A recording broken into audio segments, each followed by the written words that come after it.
So that said, I'm here to answer questions about the book or enter into conversations about anything germane to this entire subject. And I see we have a couple of other people who are also well equipped to speak about that. So happy to have my friend John Troy here. Thank you for coming, John. John is in North Carolina, and I'm here in Mexico. But John and I got to know each other some years back, and I must say, John has to take the blame for getting me into this situation of being online with this information. Okay. Hello, Robert. This is Joost from Ireland. I'm originally from Holland. I live here for 2 years now. And we had a short contact via Facebook, via the chat. And I started reading the book after listening to all the things on YouTube. And I must say it comes in very nicely what I read and what I hear. And I don't know how it works, but it brings my heart to rest in a way. The seeker's heart, I mean. After years of seeking and reading, visiting teachers, things were quieting down already. But now your YouTube messages and the book, I've read some chapters, they do very well with me. So I want to thank you and express my gratitude. And here's my wife with coffee. Thank you very much. Oh, thank you. Thank you, Joost. I think you have a lot to be grateful for. Your wife is quite beautiful. I am. And the coffee. Thank you. Coffee won't hurt either. Well, I'm drinking coffee too. I in fact have to get some. Yeah. It's strange being one-handed. At least it was the left arm that broke because I'm right-handed. All right, anyone else? Well, let me comment then on why I think this book works so well. To begin with, I wasn't really expecting it to work this well. I like the book myself, but it's my book after all. But I began to get these reports from a lot of people saying this capsized my boat, this is the last book, this is the one that did it, that kind of thing. And I have spent quite a bit of time trying to understand that, including reading the book through again from start to finish, as if I were reading it for the first time. And I really think that the thing that the book has going for it is that most books in this field purport to explain to you how to wake up, how to be enlightened, or how to awaken. And I don't think the 10,000 Things ever does that at any point. I couldn't find a point where it tells you how to do anything. I think all it does is remove some of the presumptions and truisms that all of us have engraved in our minds. They were put there by others when we were just children. And I'm just providing some incentive to look at those and see if you really need them and see if they are really valuable or not. Clearly, we all want to have some kind of comforting conviction that makes the world seem solid or makes my being here seem greater than momentary. Whatever it is, my career, my family, we all want those things. But the truth is we don't have them. At any moment, all of that can go away, just like the use of my arm went away in a split second. And I think that is what I keep reiterating in the 10,000 Things that seems to get through to people. All you really have is now. That's all we ever have. we want to imagine that we're going to arrive at this destination and everything will be this way and that way, and it will be better than what I'm forced to suffer now. But when we look into it deeply, I think we have to admit that we don't really know that. We may believe it. We may believe that God is watching and taking care of everything, or that everything happens for a reason, or whatever the belief is. But when we look into it deeply, I think we're forced to admit that we don't really know that. And I think that is what a reader of the 10,000 Things will get from the book. If you just go through it, by the time you get to the end, I think those assumptions about life won't be there anymore. And I imagine that is what you were saying to me. Is that right? That's very right. I didn't read a lot yet, but in every sentence it happens that I feel things falling away.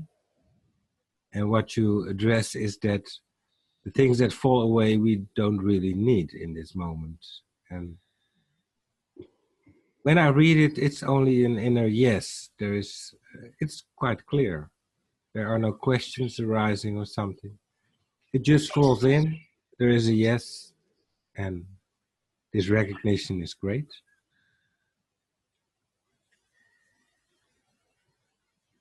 Thank you. That's a great comment. Anyone else wish to speak? Robert? Richard. Hey, how are you? I'm well, thank you, except for the broken arm. Yeah. and the obvious signs of being almost 73 years old. No worries. Well, you look great. Oh, thank you. So you believe that all metaphysical claims are bullshit? Is that the question? Yeah. No, I don't believe that all metaphysical claims are bullshit. I think that metaphysics is a very personal matter, and that getting your answers from someone else is bullshit. Okay. So Johnny Come Lately is making claims about the nature of reality, and he's telling me that I need to meditate for 20 to 30 years, and then I can experience the truth that he has experienced. You're saying that what is it about his claim, or his claim to knowledge? He's claiming he knows something, and he's telling me how I can know that. Like a method. He's giving me knowledge, and he's giving me a method to know. And so I could spend 30 years meditating and to verify his claim. That would be my whole life. My whole life would be spent. I'd have to put a lot of faith into that claim and that, right? I mean,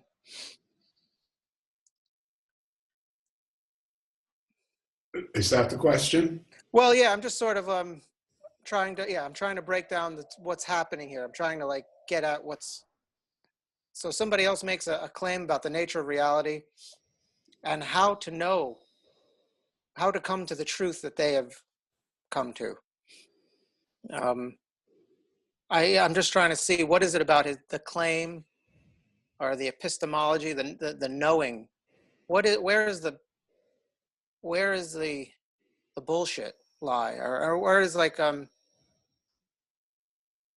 where it's not, I guess it's not it's verifiable if I use his method, right? According to him. No, I wouldn't say that it's verifiable if you use his method. To begin with, I don't know if there are any truths in that sense. That if there's one truth that represents reality, I really don't know if there is such a thing. That's a very, very big assumption. It's an assumption also that human beings have sufficient brain power on any level to comprehend the entire universe, of which we're only a tiny fragment, tiny tiniest part. So that's already a rather egotistical point of view that these gurus are putting out. I have attained such and such through higher reasoning. Well, how did you get the higher reasoning? Well, I stared at the wall for 30 years. And it became clear. Other people say other things, like Jesus loves you, and if you practice contemplation on the Holy Spirit, Jesus will appear to you. You'll hear his voice. And there are people who believe that. I'm not saying that any of that is bullshit. It's just unverifiable. And you don't have a way to verify it. This guy can tell you, meditate for 30 years, and you'll see it too. And you can meditate for the 30 years, and either you won't see it, and when you go to him, if he's still alive, probably won't be. So he's got that going for him. You can't sue the guy. But assuming he's alive, you go to him and say, man, I did everything you said for 30 years, and I didn't see that. Well, he's going to say, well, you didn't do it right. You have to do it right. And then, it's really like a joke. And then even if he has found something that he finds personally satisfying, how do you know that he isn't hypnotized? How do you know that meditation isn't a form of self-hypnosis? In my view, it almost always is. Not always. There is a state of deep contemplation that's worthwhile. You could have a kensho, an awakening experience, while you're having an orgasm. The thing is that as human beings, we have these experiences. We all do. But they're usually just momentary. And we don't notice that because we have this other script that's running. When do I get mine? What's for lunch? And these things keep us from noticing these moments of awakeness. Someone like me is a person who had a very undeniable experience of awareness. It was undeniable. And then I was forced to come to terms with it. But if that had not happened to me, I don't know if I would have the courage to meditate for 30 years. To gain what? Why would you? Here you are, a nice looking young fellow, you got your life ahead of you. I'm serious. Yeah. You know, why would you want to spend 30 years sitting on your butt? This is a beautiful world. There's so many things to do here. And if there's going to be an awakening, why can't it happen while you're doing those things? Yeah. All you really need to do, I say, is be attentive. And meditation, sitting on a cushion and all that stuff, that may be a way of being attentive for some people. Okay. But there's other ways of being attentive. Right now, in this moment, as you and I are conversing, what stops you from understanding that I'm not here except as a voice in your head and images on a screen that are in your brain? You have no way of verifying that there is such a thing as Robert. No way. It's all you. It's all taking place in your mind. Yes or no?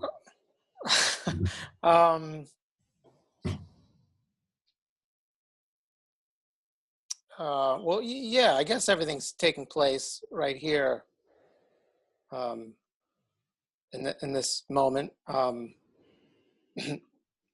In my mind, I'm sensing all the stuff that you're talking about. Image of you, the sounds of your voice, this body, my body. That's all here right now. Yes. Well, you mentioned epistemology. That's a beautiful word, the E word. I love that word. For those who don't know that word. All it means is the study of what we know and how we can know it. How what we know can be known. On what can we rely to provide information? Well, Descartes, René Descartes, who was really big on epistemology,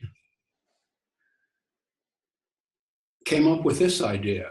He said, how do you know that everything you think you know and see isn't being created by some kind of evil magician?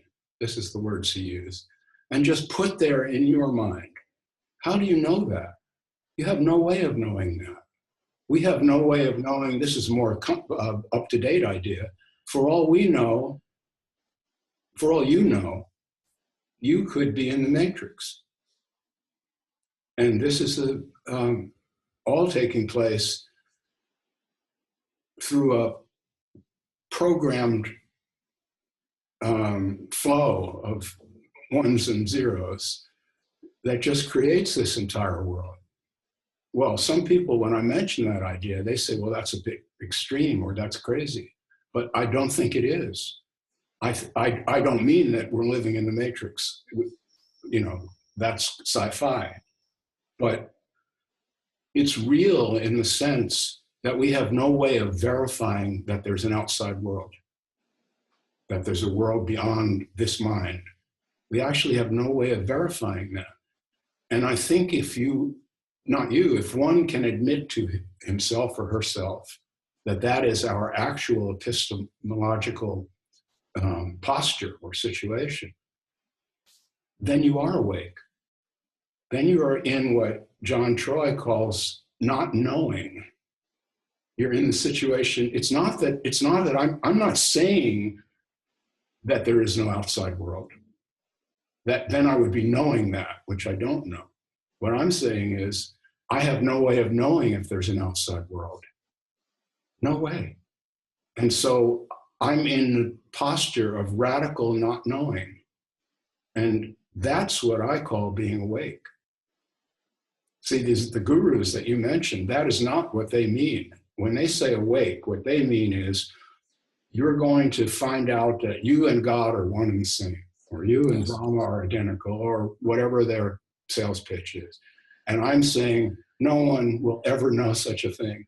You could be deluded, you could be hypnotized. I'll say one more thing. I like to go on these rants sometimes. It's ridiculous, really. These teachers, they could be entirely deluded, entirely. They're smart people, otherwise they wouldn't have a following. They're well-spoken, they know how to sit on a stage, dressed beautifully and surrounded by flowers, they speak very well, and they say with absolute certainty, I know reality, I know truth, this is the truth, and you just have to listen to me and I will give you the path, and you follow it step by step, and you arrive. And I agree. If you follow that path, you will arrive. But the question is, where will you arrive? You might arrive at Vedanta. You might arrive at Vedanta. But if you follow another path, you might arrive at Buddhism. And then the Buddhists and the Vedantists can get together and argue because they don't agree on what reality is. They entirely disagree about what reality is. I don't know if a lot of spiritual students understand that, but there's not one truth that everyone agrees on. If there were, that would make this a different proposition. Then you would just say, am I in the club or I'm not in the club? But there's so many clubs. Yeah. And which one do you want? Yes? Yeah. I often also wonder how much freedom or choice a person really has in when it comes to belief and believing. You know, I've tried over the past many years. I've tried to believe in the various cults out there, the old ones and the new ones, and it didn't stick. So, I mean, I'm that kind of person. You seem to be that kind of person where it just didn't stick. But obviously some people, it sticks, you know, the holy rollers, if you will, you know, like, maybe I was just born this way and they were just born that way. And the guru was just born in a way, so he's going to tell me I'm consciousness, right? And I'm going to sit there and say, well, I don't know. I don't know. You know, I mean, we're all kind of like pawns in this believing game, maybe. Well, that's really a good point. There's different psychological types, and it's not one size fits all. And if someone is the bhakti type and they want to have a shrine in the house and bow to that and believe that by enough prostrations, eventually they will become enlightened, I'm not in a position to say that's wrong, and I'm not saying it's wrong. I have never tried to talk anyone out of a spiritual practice. My entire thrust here is only to speak to people who have tried all those things and have found it unset. They're saying, gee, I've been doing this for 15 years. When do I get it? Yeah. Yes. So, you know, if prayer works for you, then by all means pray. I can't do it because I can't believe that there's some outside force that's going to hear what I'm saying and respond to it. I just don't believe that. I never did. I didn't believe it when I was 6 years old, and all the other kids were getting a religious education, and I couldn't grok it, and I still can't. But I understand that my way of seeing things is unusual, and I'm not trying to foist it off on anyone. Please believe me. Yeah. Right. I'm not even trying to sell my book. I mean, I have no financial interest in the book. So I have nothing to gain here. It's just sharing. It's because I find this interesting. I'm an old man and I'm retired. And this is what I'm doing with my life. But I don't, no truth claims coming from Robert Saltzman, not at all. Okay. Thank you very much, Robert. Thank you. Thank you so much for being here. Very good question, Richard. Who's the next victim to set Robert off on another rant? Robert, this is David. Can you hear me? I hear you fine, David. Okay. Going on, based on what Richard was just talking about, when you were talking about, you know, he sees your image on the computer, he hears your voice, but he has no way of knowing for sure that you exist outside of that. When I hear you talk about that kind of thing, what comes to me is just this idea of common sense. Like it's just common sense to me that yes, you do live in Mexico, in addition to being this image on the screen and the sound I hear through the computer. Yes, I'm the same way. I just deal with the shit that's in front of me, of course. You'd be insane not to, actually. But that's not what we're getting at here. What we're getting at here is the claim that someone knows the capital T truth of what reality is. A few weeks ago, I referred to the work of Norwegian philosopher Peter Zapfe, Z-A-P-F-E. If you have the nerve, because it's pretty dark, but I would recommend reading a little bit of that. What Zapfe was saying is there was a runaway evolution in human intelligence. We developed a kind of intelligence that's not really needed. Let's put big quotation marks on that, because how do we know what's needed? But leaving that question aside, our brains have evolved beyond that of our nearest relatives, like chimpanzees and bonobos. So we have enough brain power to wonder, who am I? Or how did I get here? Or what is all this? Okay, but according to Zapfe, we do not have sufficient brain power to answer that question. or even consider it with any great intelligence. And that's why we have religion and metaphysics instead of knowledge on that subject. We're not capable of it, says Zappa. And I guess I'm saying pretty much the same thing. I'm not capable of knowing truth. Is there a God or there isn't? Or what is reality? Those are questions that I refuse to consider. That's not my world. I have no interest in those questions. I reject metaphysics entirely. I don't mean other people shouldn't have theirs if they want it, but I don't have one. If somebody says, what's your metaphysics? I don't have the slightest idea. I don't know what any of it is. I don't know how it got here. I've been reading some books about the mind, and one of the ideas I've read about is that there's the way our minds have developed over time is that we purposely, or we're designed not to bother thinking about things that aren't worth thinking about. So that kind of comes to mind with, yeah, maybe I don't know for sure you're in Mexico, but what the hell? That's going to be my assumption, and it's useful for me and for humans to have those kind of assumptions. Well, that's right. The human vision is a very good example of what perception and thought really are. Our eyes seem very capable, more capable than a digital camera. Well, I use cameras a lot. We can read tiny print on a screen and all of that. And we see a whole field in front of us, a whole world, and it's filled with detail. But there's only one focal point. It's in the center of the eye where there's any real detail at all. And if you hold your hand out in front of you and look at your thumbnail, that's about the size of the in focus area in this entire visual world.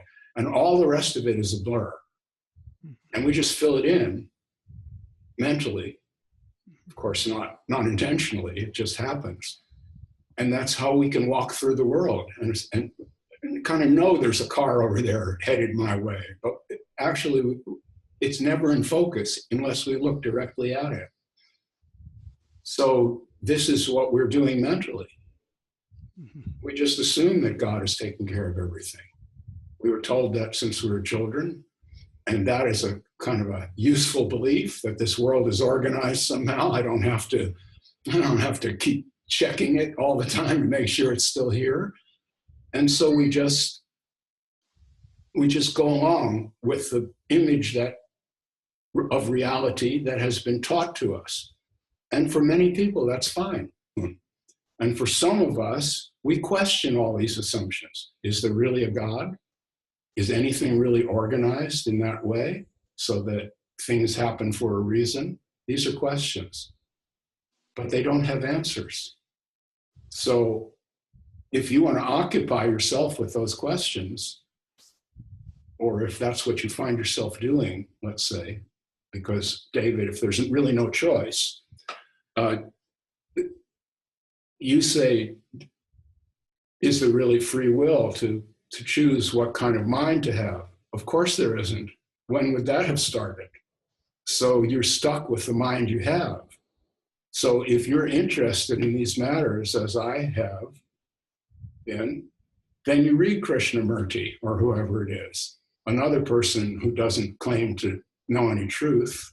He's just going to tell you to wipe the slate clean and make an examination for yourself. If you didn't have that interest in all of your minds, you wouldn't be sitting here listening to me. This would be totally boring. What is this guy talking about? Why did he write that shit to begin with? Who cares? I just want to go to I want to have sex with a porn star. That'll take care of everything.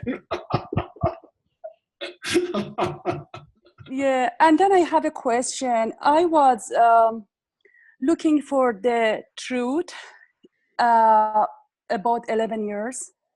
And then I was researching about the spirituality, about many religion. I did meditation. And so after all these years, I just came to that conclusion that I don't know anything. So what I'm doing right now, I try to just observe myself. That's all what I do. And then I was thinking, maybe behind searching for the truth was something else that was, I couldn't see it. So my question is, that's all what I do. I just go to nature. I love nature. And somehow the search stopped. And I'm not looking for anything. I don't do meditation. And what I do, like for fear or anxiety or what I have, I just accept that. I try to accept that. That is what it is right now. Okay, I'm anxious, I'm angry, or all this. So is this, I wanted to know what is your take of, what is your opinion on it? Okay. I think that the technique of observing in that way is what is called vipassana meditation, where it's raw attention. You just notice whatever's arising, and that's that's a meditation technique. So I didn't know about it. I didn't know it's a technique. However you arrived at it, that's pretty much what you're doing, and I think that's really great to become aware of one's own thoughts and feelings is extremely important. Congratulations for ending your search and being present. Because see, the reason I criticize the path so much is that when someone's on a path, they usually aren't looking at what's right in front of them. They're looking down the path because the idea of a path is to get to the end of the path, not to be walking. But what if there really is no end? What if there's not really a path? What if the path is just someone else's idea of what to do with your life? See that, and you have that, and so that's where you got to, right? You said, I've been hearing all this stuff for 11 years. Now I'm just going to go out in nature and see what I feel. And when I wash dishes, and when I vacuum clean. All these small steps, it's just I don't have any question anymore. It's well, that's so beautiful. And I had just told you that I enjoy your comments on Facebook, and I see now why I do, because with that as a basis, there's no bullshit in the system. See, we're just going to, I'm not saying that you have any truth or that I do, capital T truth. What I'm saying is we're not bullshitting. We're talking about what we really see and feel. Exactly. Yes. But see, that's true. It may not be capital T truth, but it's true. It's true. And yes. You see, that's my commitment here in doing these Zooms. I don't know what I'm going to say. I have no preparation for doing this, but I have no truth, but I will speak truly. I will really speak truly. I will not lie. I will do the best I can to express what I really see and feel and think. And that's what I feel. Yeah, that's what I felt. And that's why I was attracted to you, because it's just, it's nothing bullshitting. It's all what it is, and, it's no cover up or, that's what I like. Thank you. That's really a great compliment. And I want to really say that's not easy. This is not to compliment myself for being that way, although it could sound that way, but I don't mean it that way. I see people who have had a kind of awakening like mine, who become corrupted by the attention. And now they've got this system to present or this argument to make, and then the truth-telling really goes out of it. They're repeating some stale thing that sells well. And if they have any doubts about it, they're just not going to confess that.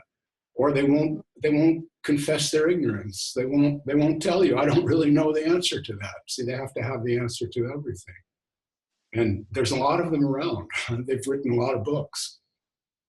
They've written a lot of books, and there's a whole industry right now about non-duality, where these people are saying, no person really exists. None of this really exists. And Yeah. yes, well, going back to David's question earlier, how do you know that? How do you know nothing exists? That's a really incredibly broad and weighty statement. We're all just dreaming, is what they say. This is just a dream. Oh, really? How do you know that? Am I dreaming this broken arm? Yes. I hope, if I am, I hope I don't keep dreaming it. I would like to have it stop right now.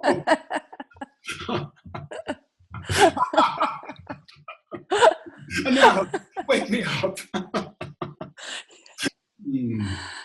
And I think it's, Robert, I think if somebody, it's just my opinion, I don't know, if somebody knows the truth, I wouldn't, the person is kind of, I don't want to go and teach to others. I love to just see the wonder of the world, you know. I don't want to go and try, you know, talk about it. It's just kind of, it's something like private, you know. I don't know how can I explain it. It's down. I'm so excited about how the leaf falls down on when I see the animals and I see the beauty. And I don't know if I wanted to go and teach and talk about it to the people. I don't know if I would do that. You know what I mean? Of course, I know what you mean. Earlier, I mentioned how John Troy had got me into this position here.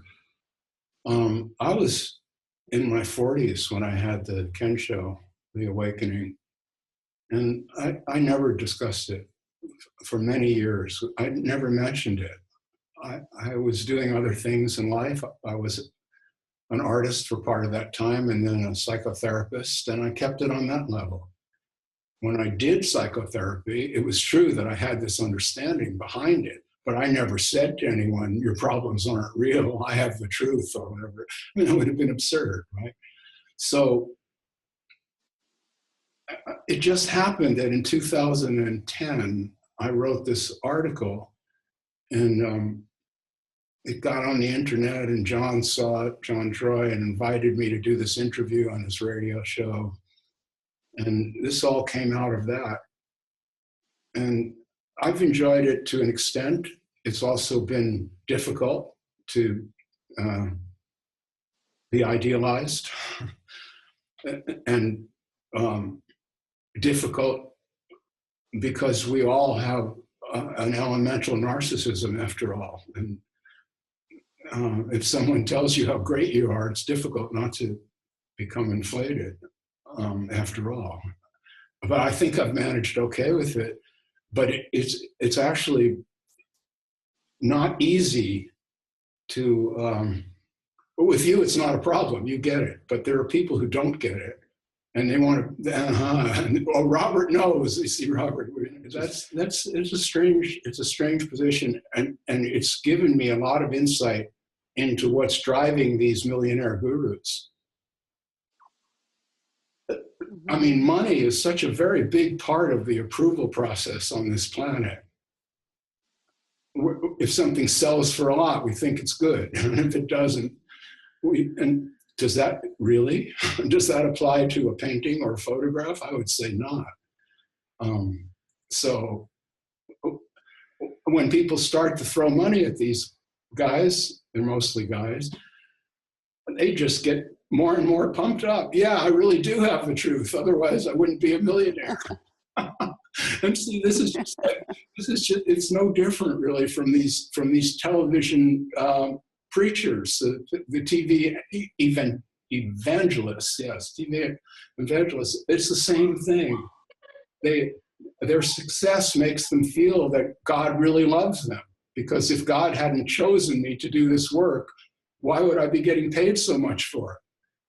And nothing about how the PR firm really knows how to promote your kind of shit. See, that's not okay. So if you want to make a deep critique of this spiritual marketplace, that's really, just look at these people and ask yourself, why are they doing this? Why? What's the motive? And if they're living in a $7 million house or something, that might be the motive. And the rest of it is the bullshit that they tell themselves, not just the bullshit they're telling the audience. I'm not going to mention any more names because every time I do that, I get bad mail. But there's one of these guys now who's like the king of the hill. And the kind of thing that Richard McGraw was talking about before of having truth and if you meditate for 30 years, you'll see that also. That's actually what one of these guys is saying. So he's got 30 years now to ply this trade before the first victim can take him to court. That's a pretty good setup. Okay, I've been irreverent enough for one day. Let's get serious here. Yeah, I really appreciated your work. That is all the end I want to say. I really appreciate it. Well, Layla, you are so kind, so sweet, and very beautiful too. What a smile. So thank you so much. Really. Thank you, Robert. Thank you. Thank you. Robert, you mentioned in the bathtub interview that people who has awakened, they could, how did you put it? Like the ego comes back with full force again after awakening. Do you remember that? Of course. Oh, you really caught that. That's a very subtle point. That's what happens. That's exactly what happens. Can you explain it for everyone? Give your understanding. What I understand that when you awaken, awaken to, what do you say, reality, but somehow the ego comes back with full force, and you get easily, how did you put it, like hypnotized again? Would you say it like that? Yes. Okay. Well, it's like the dragons get more fierce the closer you get to the actual surrender, let's call it. I hate the word on this because then people make some kind of project out of it, but it's not a project. It's something you notice right now. But what happens is, yes, you have an initial understanding or initial vision or seeing. Like, let's say I have the vision, I'm not making my thoughts. There's no thinker. These thoughts are just arising. There's nobody producing any of this. My feelings, I'm not producing these longings and these fears. They're just bubbling up from like a volcano. The lava just keeps flowing. I'm not doing anything about it. It's just, and I'm part of that.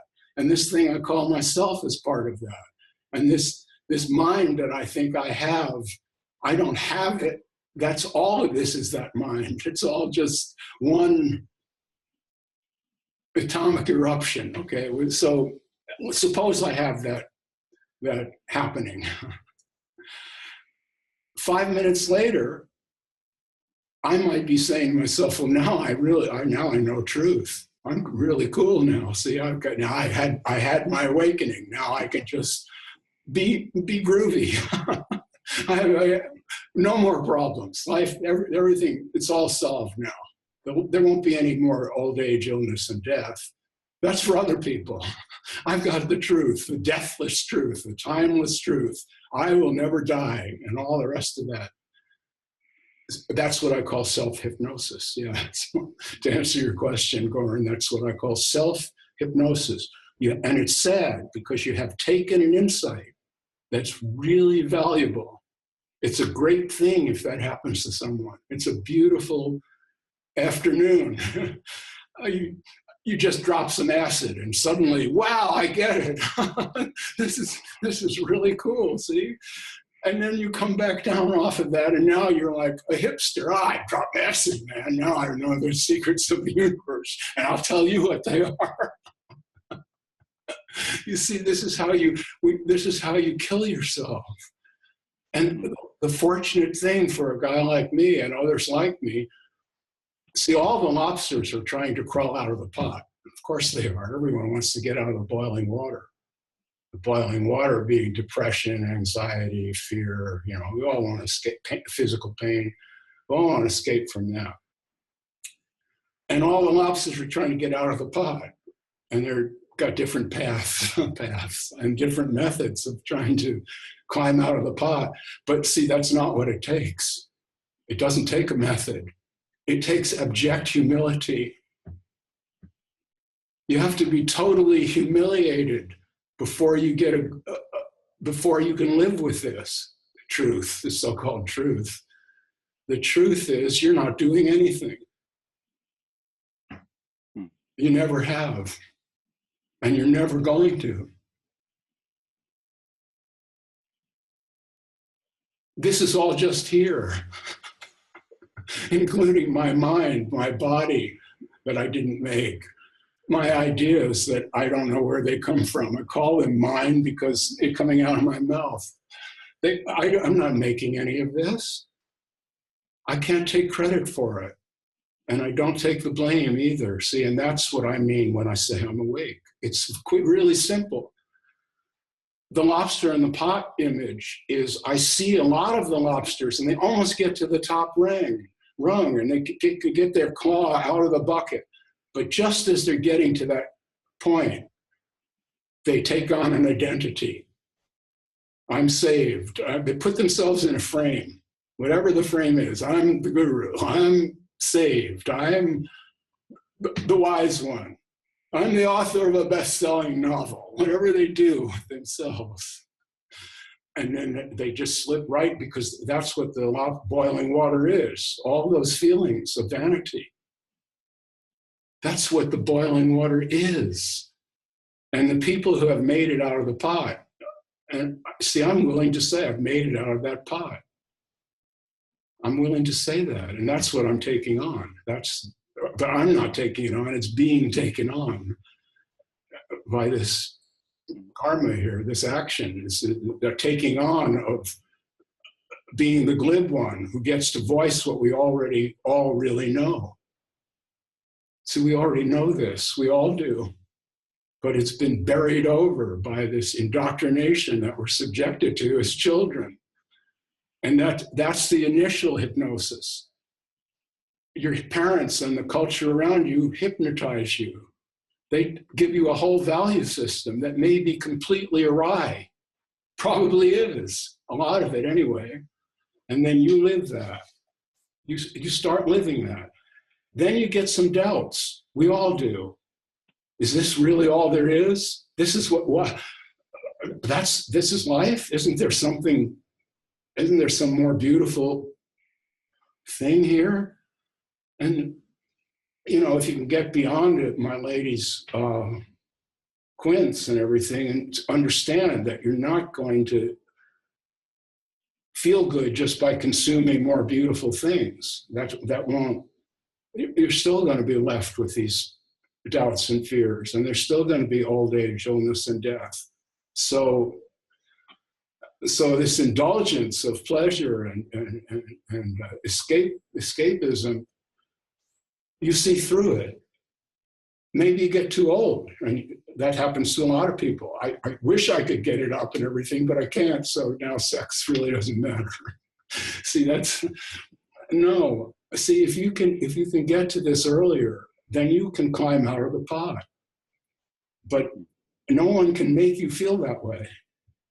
And that's why I'm down on the spiritual teaching. I don't believe in spiritual teaching. I think it's mostly nonsense. No one can teach you what to desire and not desire. they can put desires in your head, but that's what was done in the initial hypnotic trance. So now you're just going to get a new hypnotizer, but the process will be the same, Goran. And that's what that paragraph that was very clever of you to pick up on that, because that's a very subtle point. It really is. There's a lot of very advanced people, and they're not going to make it out of the pie. I can see they aren't, because they still want that recognition. They just want it. But the thing that wants the recognition is the boiling water that you're trying to get out of. You get that, right? So yeah, really good. Something or someone has to humiliate you. It could be illness. Like, take my friend Joan Tollefson.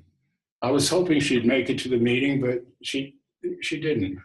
Well, Joan has just gone through a hideous cancer with a lot of treatment and terrible pain. And it makes this thing that I'm dealing with here, it's very minor league. So Joan and I write back and forth. So God, she's clear after the chemotherapy and the surgery and the weeks of lying around in pain. She's so clear. See? Well, does that mean I want to get cancer so that I could be clear like that? I don't think so. And that's what I say to the people who want to be clear like Robert. I can't really recommend it. Not what I went through. I'm not sorry that I went through it. I don't mean that. And this is what I said in the Batgap interview. That was that you, Danny, who was saying the Batgap interview? Yeah, that's what I was trying to say in the Batgap interview. If you don't suffer, you will never know. If you think this life is great and Jesus is waiting at the end and all you have to do is follow the rules, that's fine. Nothing wrong with it, but you'll never know. That's the hypnotic trance. And that's what humans want to do. They want to remain in the hypnotic trance, and they'll do anything they can to remain in that trance. Anything. And one of the ways of remaining in that trance is to repeat the truth, capital T, truth, again and again. Because all hypnotists know this, and psychologists know it too. This is a truth, a fact. It's a fact of the human mind. The more something is repeated, and the more you hear it repeated or repeat it yourself, the easier it is to believe it and not doubt it. Jesus loves you. Jesus loves you. There's this guy called Jesus, see? And he was crucified. Why? Because he was the Son of God. And God was so sorry that we human beings were fucking everything up so much. Instead of explaining the matter to us, as he might have done, he said, nah, that's too simple. I think I'll just kill my kid and make them feel sorry about it for the next 10 centuries. And Jesus loves you, though. See, and then by the time you're by the time you're a grown-up child, you may spend your entire life believing that horse shit. It's bullshit. That's the bullshit.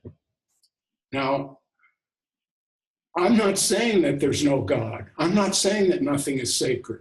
I'm not saying that there wasn't this wonderful wise man 2,000 years ago. There may have been. I don't know that. But suppose there was. Suppose the Buddha really existed. Okay, great. The thing is that has nothing to do with your life. That was their life. You can hear about it. You can hear about it, but you have to find the ground of your own being, is what I'm saying. Not repeat a hypnotic script and think that you're getting somewhere by doing that. You aren't. Well, that was a rant. Okay. You have any further questions, Goran? No, thank you, Robert, and thank you, Bo and John, also for doing. You are doing this for fun and for free, and it's really great. Thank you so much. Oh, it's a pleasure, Goran. Yeah, in fact, I'm going to ask John Troy to jump in here now, because this theme, and Danny, I know you're still there, but just to keep this in, I see you, just to keep this in order. See, this is something where John and I have a deep agreement. And the thing that's wonderful about having such a deep agreement with another person is our backgrounds are really very, very different.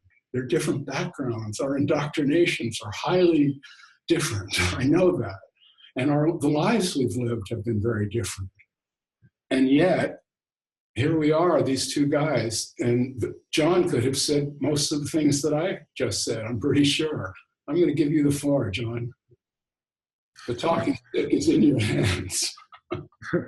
Thank you, Robert. Yeah. In some of the takeaways from the 10,000 things, now is our common sense.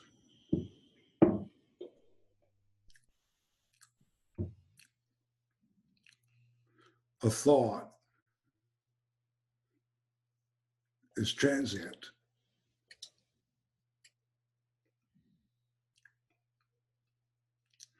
Looking for now is the silliest thing imaginable.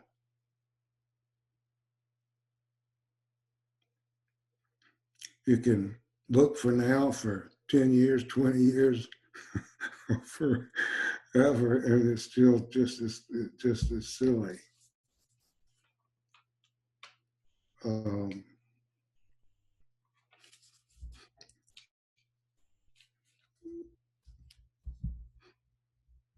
Now is pathless. I mean, it's just pathless.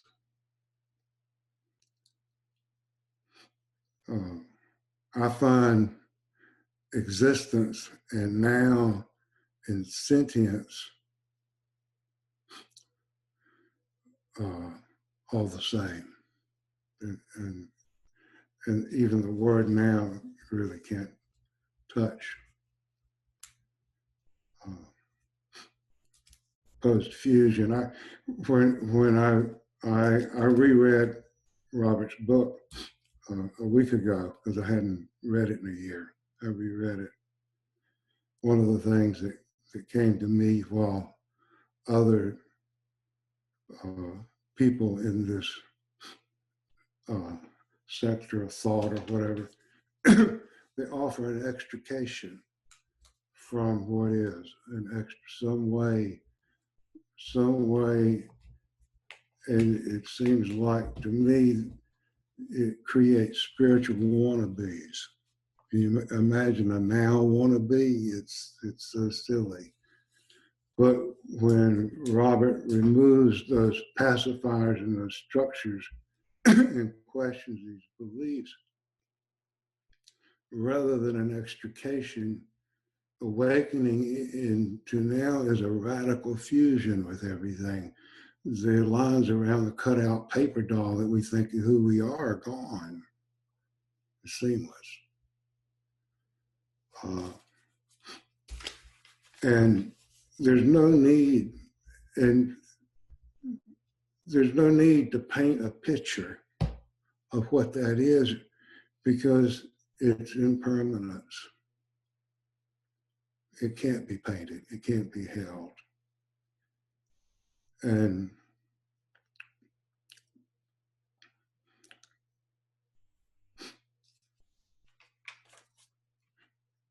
somebody suggested something about knocking the K off of something, and about knowing the truth. Knock the K off of that one. Now is the truth, not knowing the truth. It's the mind, as Robert points out, cannot grasp that impermanence, that it cannot be done. Accepting that,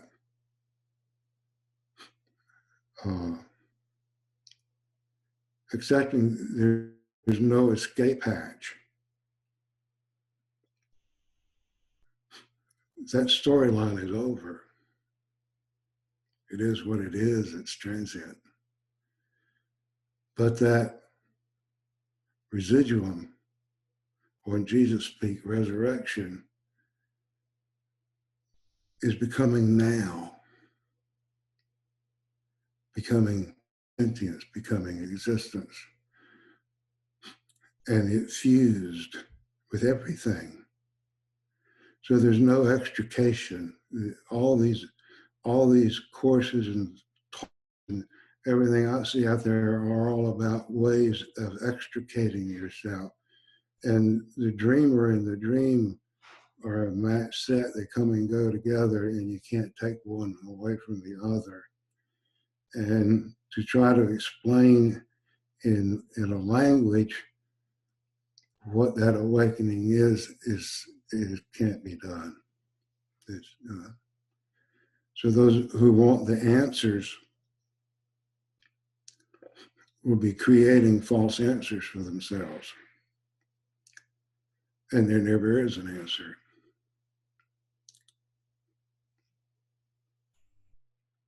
That's all I got to say. Okay, what a great statement. I'm so glad that's recorded. That's going to be great to put on YouTube. Really super great.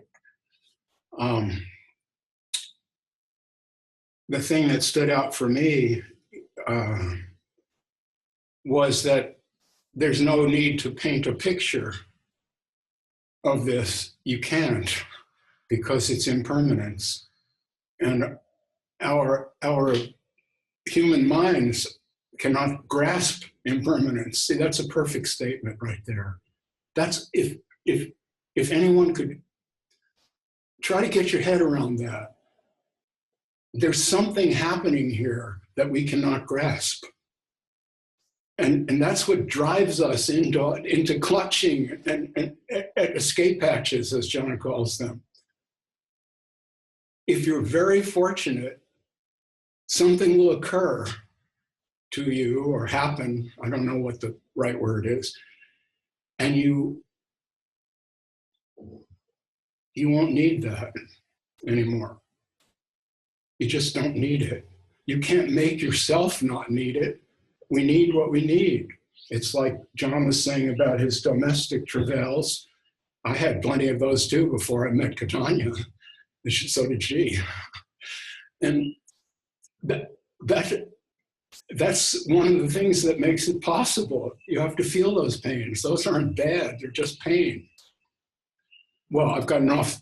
I want to go back to the impermanence thing, because John, that was a great statement. I'm so glad I got that one recorded, because it's very simple, but you can't make yourself do it.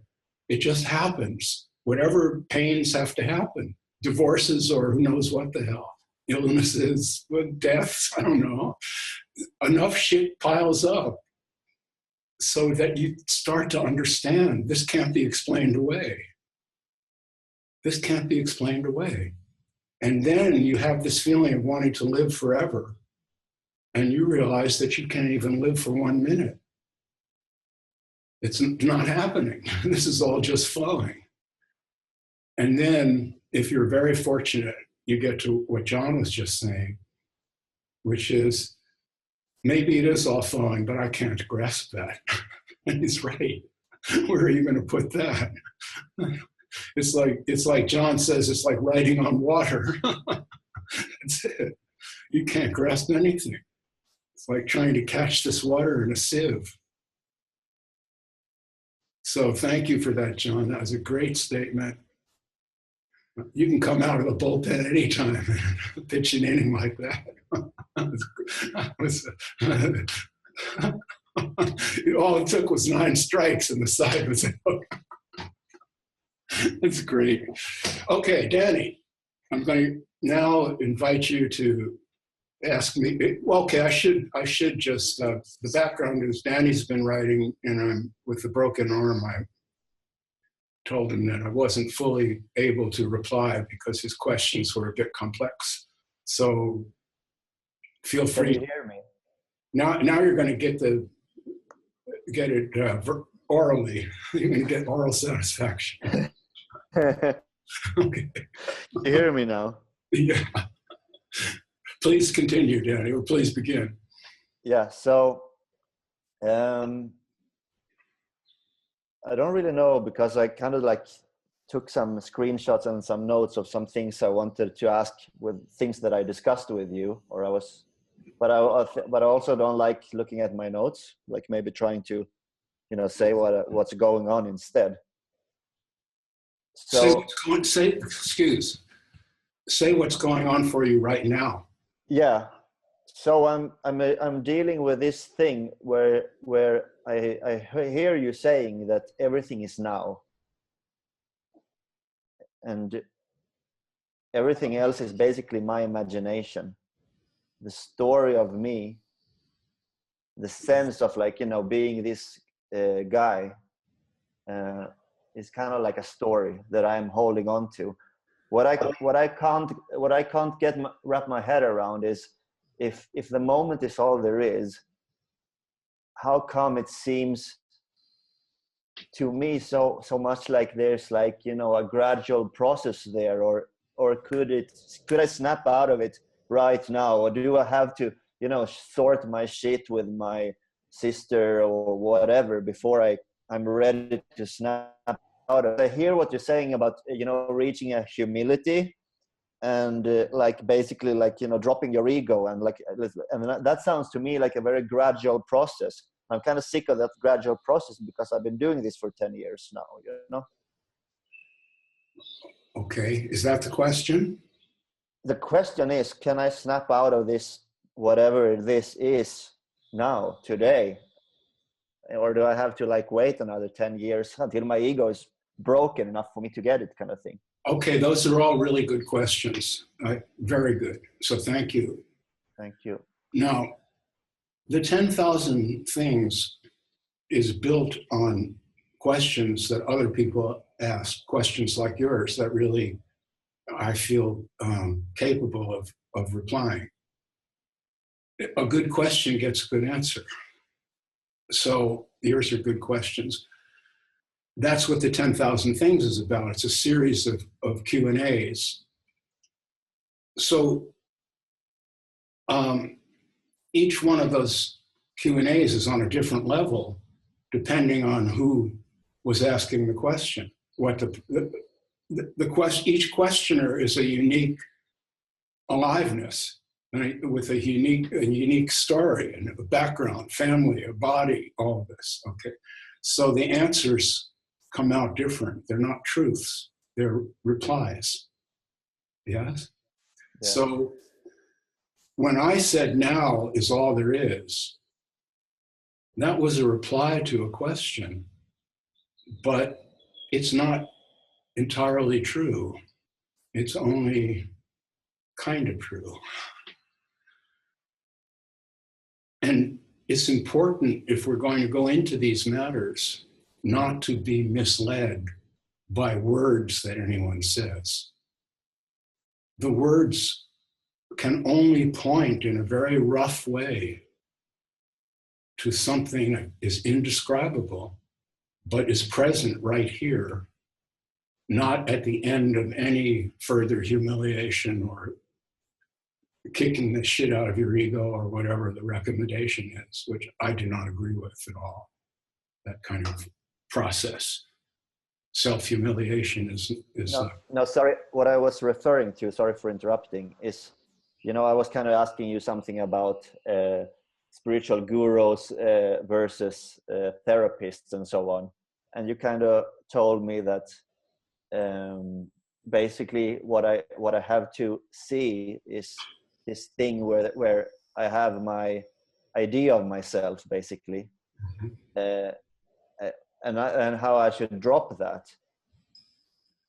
Okay. Like put everything you know about myself out of your mind, you were saying. Yes, but see, I'm not know anything about myself. I'm sorry, I've interrupted. No, it's okay. Okay. you see, I'm not recommending something like that, Danny. Not at all. I'm not recommending for you to do anything about myself.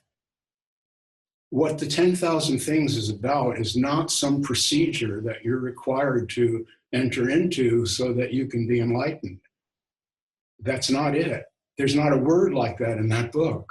I think if you read it, if one reads it carefully, you'll see there's no recommendations. The only sorry, I have not read the book yet. I will. Okay. But I've only been listening to your podcast.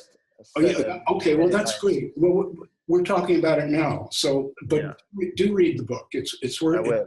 It's a good read. So, I will. Yeah. But beyond that, we're talking now. So let's just talk now. Forget the book. There is not a way to escape from one story.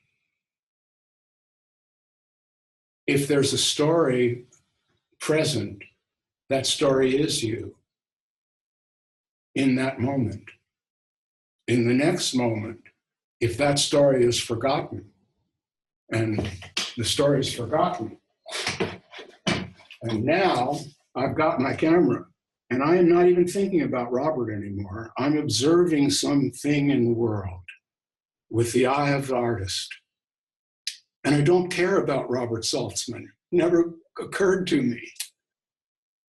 I'm one-pointed on this beautiful or ugly or whatever it is scene. I'm not judging. I'm just going to, yes? See, this is a tool. So it's good to have tools. People have guitars for that reason or whatever it is. This is a way of bringing that story, making it quiet. It's a form of meditation. See, it's to enter in, or like when I've got 3 donkeys. The big one, I've got one very large kind of work donkey, Sombra, and she's beautiful. And every day when we run into each other out in the yard, first thing, she nuzzles against me and I give her a big hug and scratch her ears and all of that. In that moment, there's no story. I'm just filled with the love of an animal. It's very powerful. She's a big animal.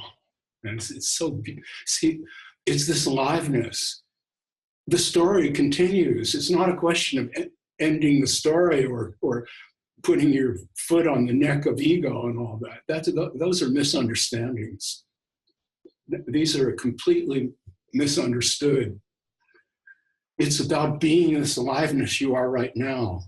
As you sit here now, Danny, you are breathing, but you are not doing that. Breathing is happening. Your food is being digested. Danny is not digesting jack shit. That digestion is taking place. Your hair is being grown. Yes? Yes. Okay.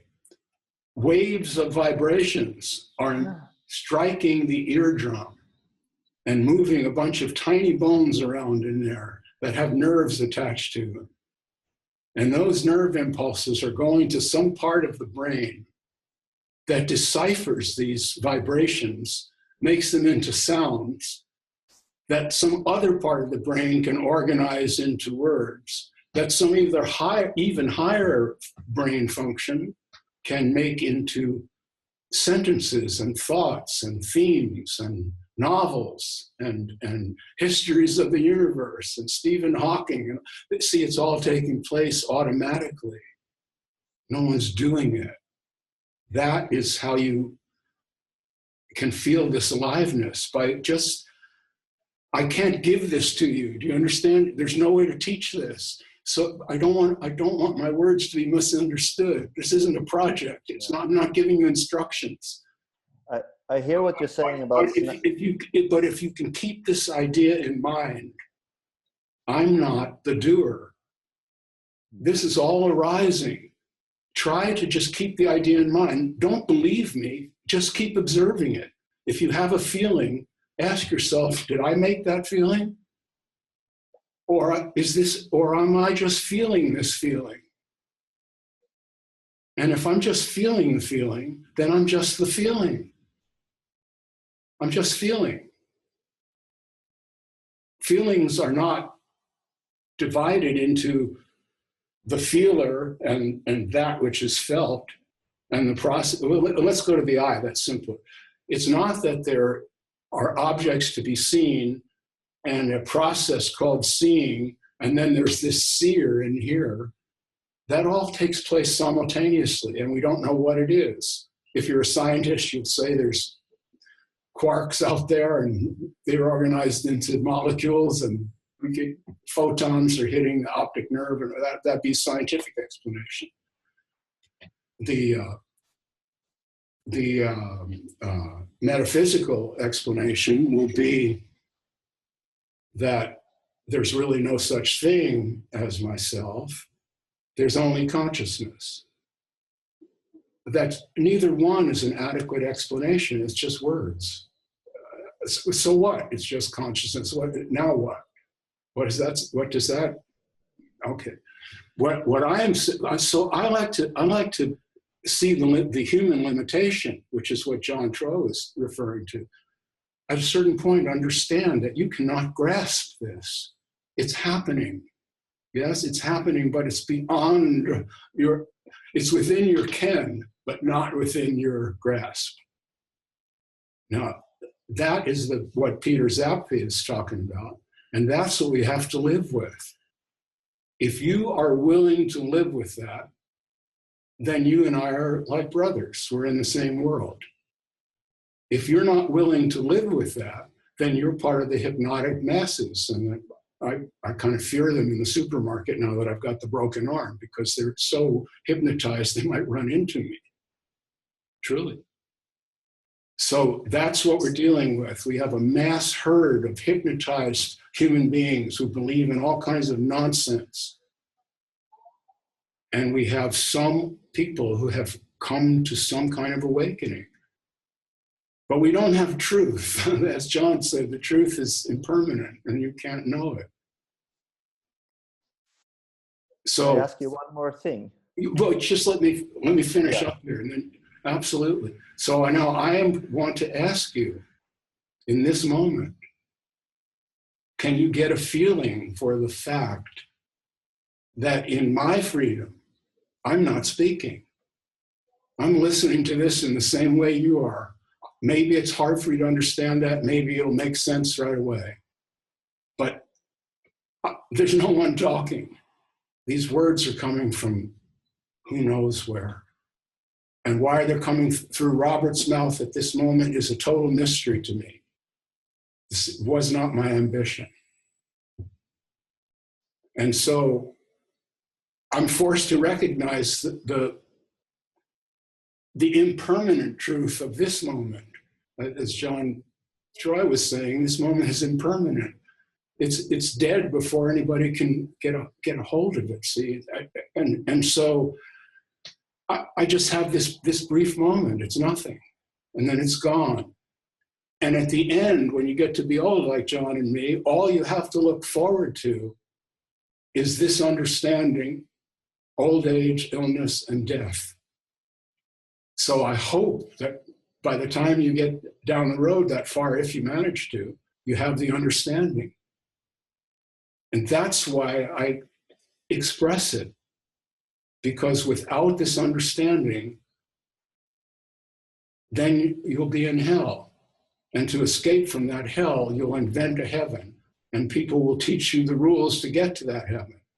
And then you'll either be in Christian church, or you'll be with, and I won't say his name because I'll get bad mail, this guru who has higher reasoning as an explanation for why he knows everything. Whatever the fact may be, it goes one way or another, baby. Pretty soon you're going to know which road you're on, and you don't get to choose. It feels to me like you're on this road with the John Troy and Robert and all that, and here you are at the meeting. So if you are, I can't teach you to be free, but I can tell you you're alive. That's all you got. The rest is a mystery, and no one will solve it. And see, that's the radical thing that John has. When I said the two of us agree, we're both radicals, spiritual radicals, because what's radical about it is we're know-nothings. We don't know anything. We know we don't. And that is such a relief. We know we're alive, and we know that, as John said a couple of meetings ago, and it's a good life. Boy, when he said that, my heart melted, because we were talking about death and dying when he said it. And he was recommending that understanding one's mortality was actually a very fortunate occurrence. And he said, if you understand that, I was so touched. He said, and it's a good life. And when he said that, I said, yeah, it really is, you know. Yes, you have to die and feel pain and all that, but don't explain it away. If you live this, it might be good. You might not need it, Jesus or Buddha or any of that stuff. You might just find that living is good, just as it is. That's what I'm finding now, and I've got a broken arm and a couple of chronic illnesses, to tell you the truth. But I'm having a great time. So what's the secret? See, it's this aliveness. All right, that's a rant. What's the question, Danny? Thank you. Well, I hope that I'm hearing what you're saying, or I mean, I will keep listening to it. Well, the question that arises as I'm listening is, so basically drop the whole. I mean, like, there's nothing I can do, is there? Whoa! Could you please repeat your last sentence? There's nothing I can do. Yes. I mean, there's no. Yes. Yeah. You don't have to explain. Yeah. Don't explain it to yourself. You just had a really valuable insight. You said it. I did not tell you there's nothing you could do. The words didn't come out of my mouth, man. They came out of yours. You don't need me. You don't need my replies to your question. I'm happy to answer your questions. I don't mean it that way. But it's in you. You just said it. Take credit for it. Speak. Well, it's also something that I've heard before, you know? Of course. It's like a catchphrase. Of course it is. Nobody invented this shit. The point is that, does it make sense to you in this moment? Yeah, if it makes sense to you in this moment, then you're awake in this moment. That's all we got.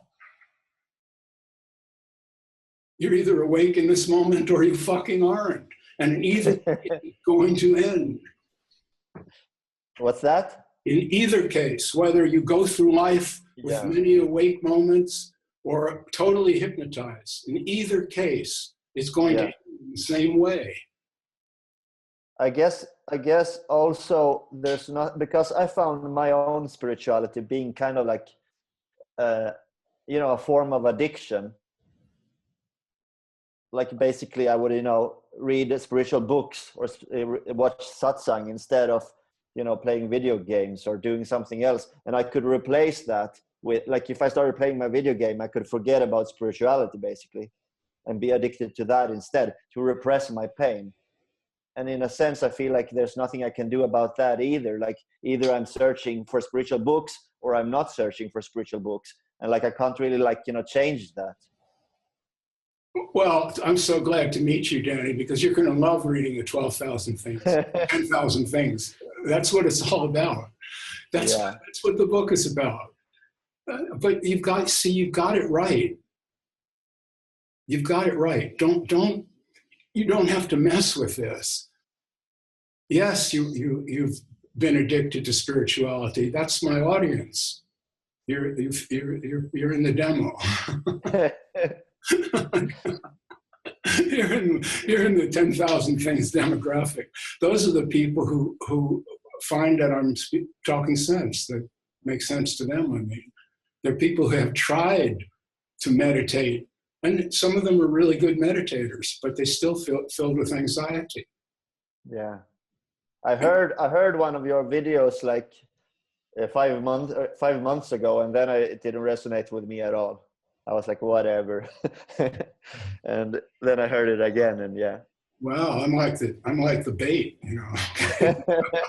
I mean, it's changed quite rapidly, my perspective on things. So you're a newbie. Well, that's really good. Well, you fell in with the right crowd. Yeah, well, I'm happy. No, seriously, man. I really mean this. Yeah. It's so important to be alive when you are. There's nothing more important. Yeah. Nothing. Not understanding, nothing. The most important, this is what John was saying about marriage and romantic affairs and everything. I don't know if it's good or bad, but if that's what's on the plate, you know, eat it. Yeah.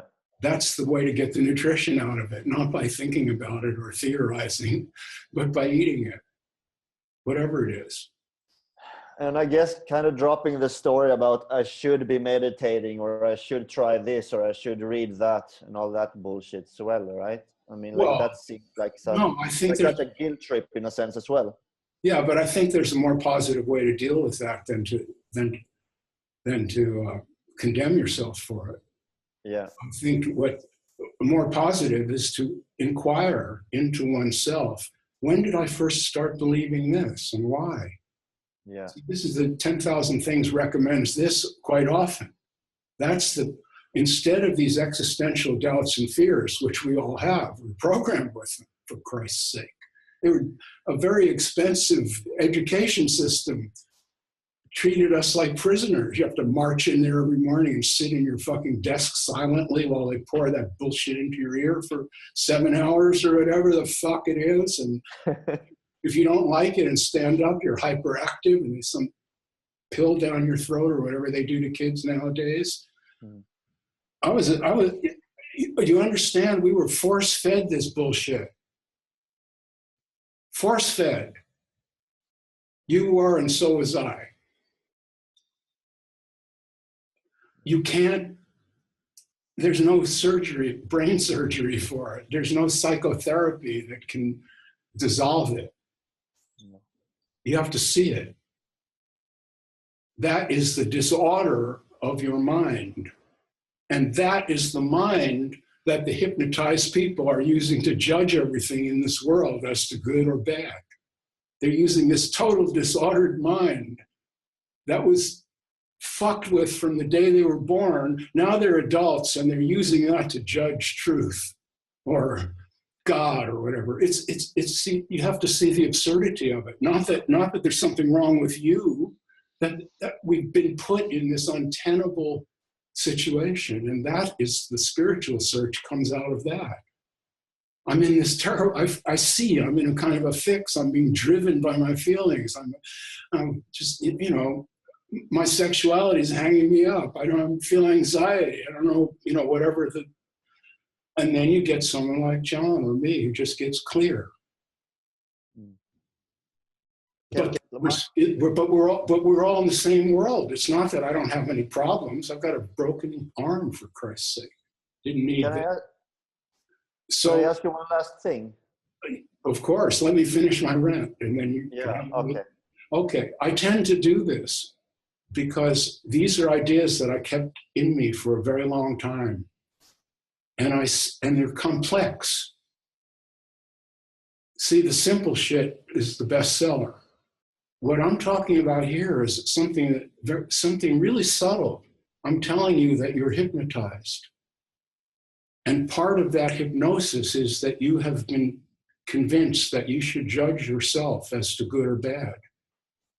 That's what you have to snap out of. Not some spiritual idea that you're going to learn. That's nothing. That's just entertainment. The thing that you have to snap out of is this hypnotic trance where you are split down the middle. That's non-duality for you. Where you're split down the middle, judging yourself. That's the top dog and the underdog. The top dog will say, gee, you're really wasting your time. Look at how can you, and the underdog will say, gee, I'm sorry, I'm doing the best I can. A top dog, and this is going on inside your head, see? Okay, yes, now you're nodding. Okay. So that's a disordered mind. And that disorder was put upon us by our enculturation and our disappointment in our caregivers and all the rest of it. And this horrible religion that the human race has indulged in for thousands of years, superstition. Okay, so only see the disorder. You can't order it. You can't fix it. You cannot fix anything. As you said earlier, great wisdom. I can't do anything. Yes, that's right. But you can see. It's all you can do, I say. Your questions. So, waking up, let's say, it happens when you're, how should I say this? Like, you're not gonna like snap out of it randomly. It happens when your story ends. Well, when I see that there's no more, like what you say, if you see yourself without judgment, Yes. if you come, yeah. Yes. But then basically then it's not a lottery in a sense, because many times I hear this stuff, that it happened despite my efforts or whatever. But I also hear people saying that if there's intention, it will happen eventually, or all this stuff. Like it's kind of some kind of like lottery ticket for you or whatever. Well, if you listen to people discussing this kind of stuff, you're going to hear a million opinions. Yeah. But you have a source of information that's much closer to you, and that is much more personal and much more useful than anyone else's opinion. Mm-hmm. You You have your own thoughts and feelings. That is you. The story about, to go back to the story I tell myself. I'm not saying that story is nothing. I have an autobiography. We all do. I'm not saying erase that or pretend, as some of these idiot non-duality freaks do. That doesn't even exist. That's just a total fantasy. No, it isn't. It exists as much as any other story exists. Okay. And it's more important to us, our own story, than anyone else's, obviously. We're always at this, as Chuck Hillig, my friend Chuck, likes to say, how do you know this is your movie? Because you're always in the center of every scene. And he's right. See, that's, okay, so I've lost the thread, but the story I tell myself, it's not about eliminating that story. Just let it be. It has to unravel. It has to be what it is. You have a story. Yeah. It's just what you said about the judger and the judged. It resonates with me, but I just don't really see if I should just let it be and get on with my life, kind of thing. Do you have that choice? No, not really. Because if you do have the choice to just get on with your life and feel totally satisfied, no matter what happens, then you'll be me. Yeah. I don't know if you really want that. I'm kind of beat up. I think what you want to do is live the life you have now while you're strong and young and can fully enjoy it. And just be conscious while you're doing it, see? Okay. You don't have to choose to get over anything. Good. Participate, but do it. Don't be in a hypnotic trance while you're participating, that you're alive. Keep telling yourself that, I'm alive. Yes? Yes, thank you. Okay, there's a lot of truth in what I just said. It's not the truth, but it's very true. I will listen to it again and again. Let me ask you one practical question. Should I mute my microphone while you are speaking? It's better, yeah? No, that's not necessary. We just, if you came on the screen because you made some sound, that would fit in. The other people have to have theirs muted because we don't want their ugly faces popping up. Yeah. All these two beautiful people are having a Okay. All right. Thank you very much. Danny, I'm really glad to meet you. Please continue to. I will. Yeah. The same. You're doing great, man. I really. Thank you very much. Yes, sir. Anybody else want to converse? Hi, Robert. Can you hear me? Dawn, I do hear you. Hi. I wanted to meet you. I've been kind of circling around and asking you when you were going to do some more Zoom meetings. And I know it's kind of late, and I don't really have a question, though, you know, some things popped up as you were talking to other people. And I don't want to hold up the meeting, but. Oh, okay. Well, there's no time limit. You know, people can drop in and out as they please. It's an open meeting. We're basically, you don't have to have any questions. Tell us a little bit about what you're going through. Okay.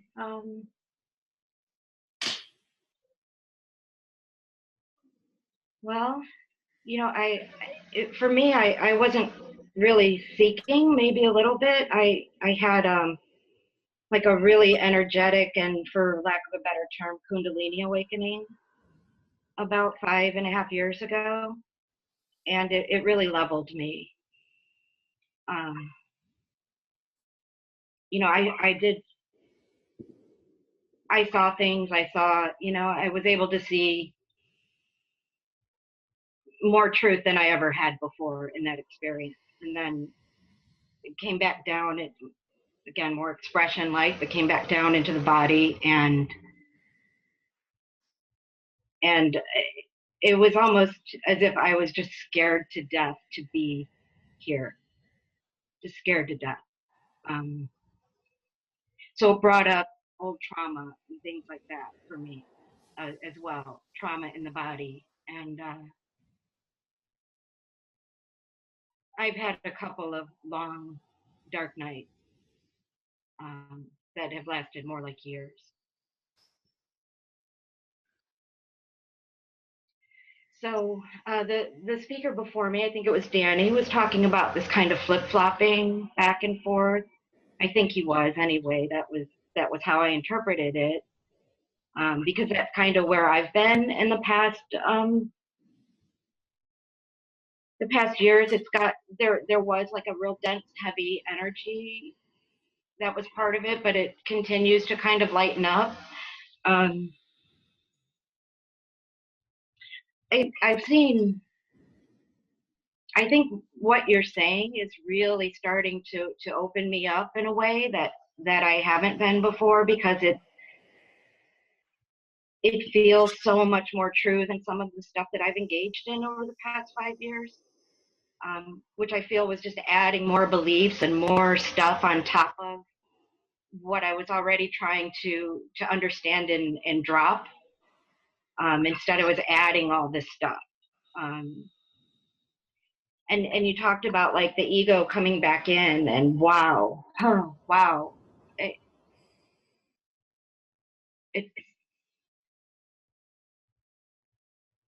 You know, when this happened for me, I went into instant witness mode. And all of a sudden I was so aware that I was seeing every dysfunction I had, and it was really painful. So somebody said to me last night, because I'm kind of at this crossroads in my life of what to do. I left the corporate world a couple years ago because I couldn't tolerate it anymore. And he said, well, you just don't trust yourself. And I yeah, you're right. I don't, because I don't know what I'm going to do anymore. I don't know. And I think, you know, as we talk about, and you talk about these things, that's part of this knowing that I'm not in control. How can I trust what I'll do tomorrow? I have no idea, especially given the things that I've done over the past 5 years that I would never have thought I would do. Never.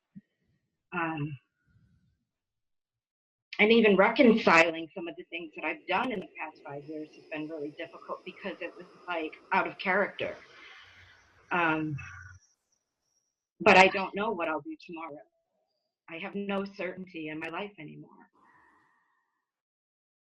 And that's a little bit scary sometimes. And yet it's freeing also. So did I just dump a whole bunch of stuff out on the floor here? Well, I didn't really hear it. I didn't really hear it that way. I thought it was a very compact and well, because I asked you what's going on with you now. I thought you replied to me with great cogency and intelligence, Dawn. Thank you. To begin with, right? And you're psychologically aware, which is very good. It's very helpful. So I'm going to give you my best feeling about what you've just said. It's a little personal, but it won't be too personal. Mm-hmm. It's really important to hear what I'm saying or people like me are saying about freedom. Well, I'll just speak from the heart. Fuck it. It's easy for me to say, I don't know what I'm going to do next. And I hate talking this way, but there's no, I have to.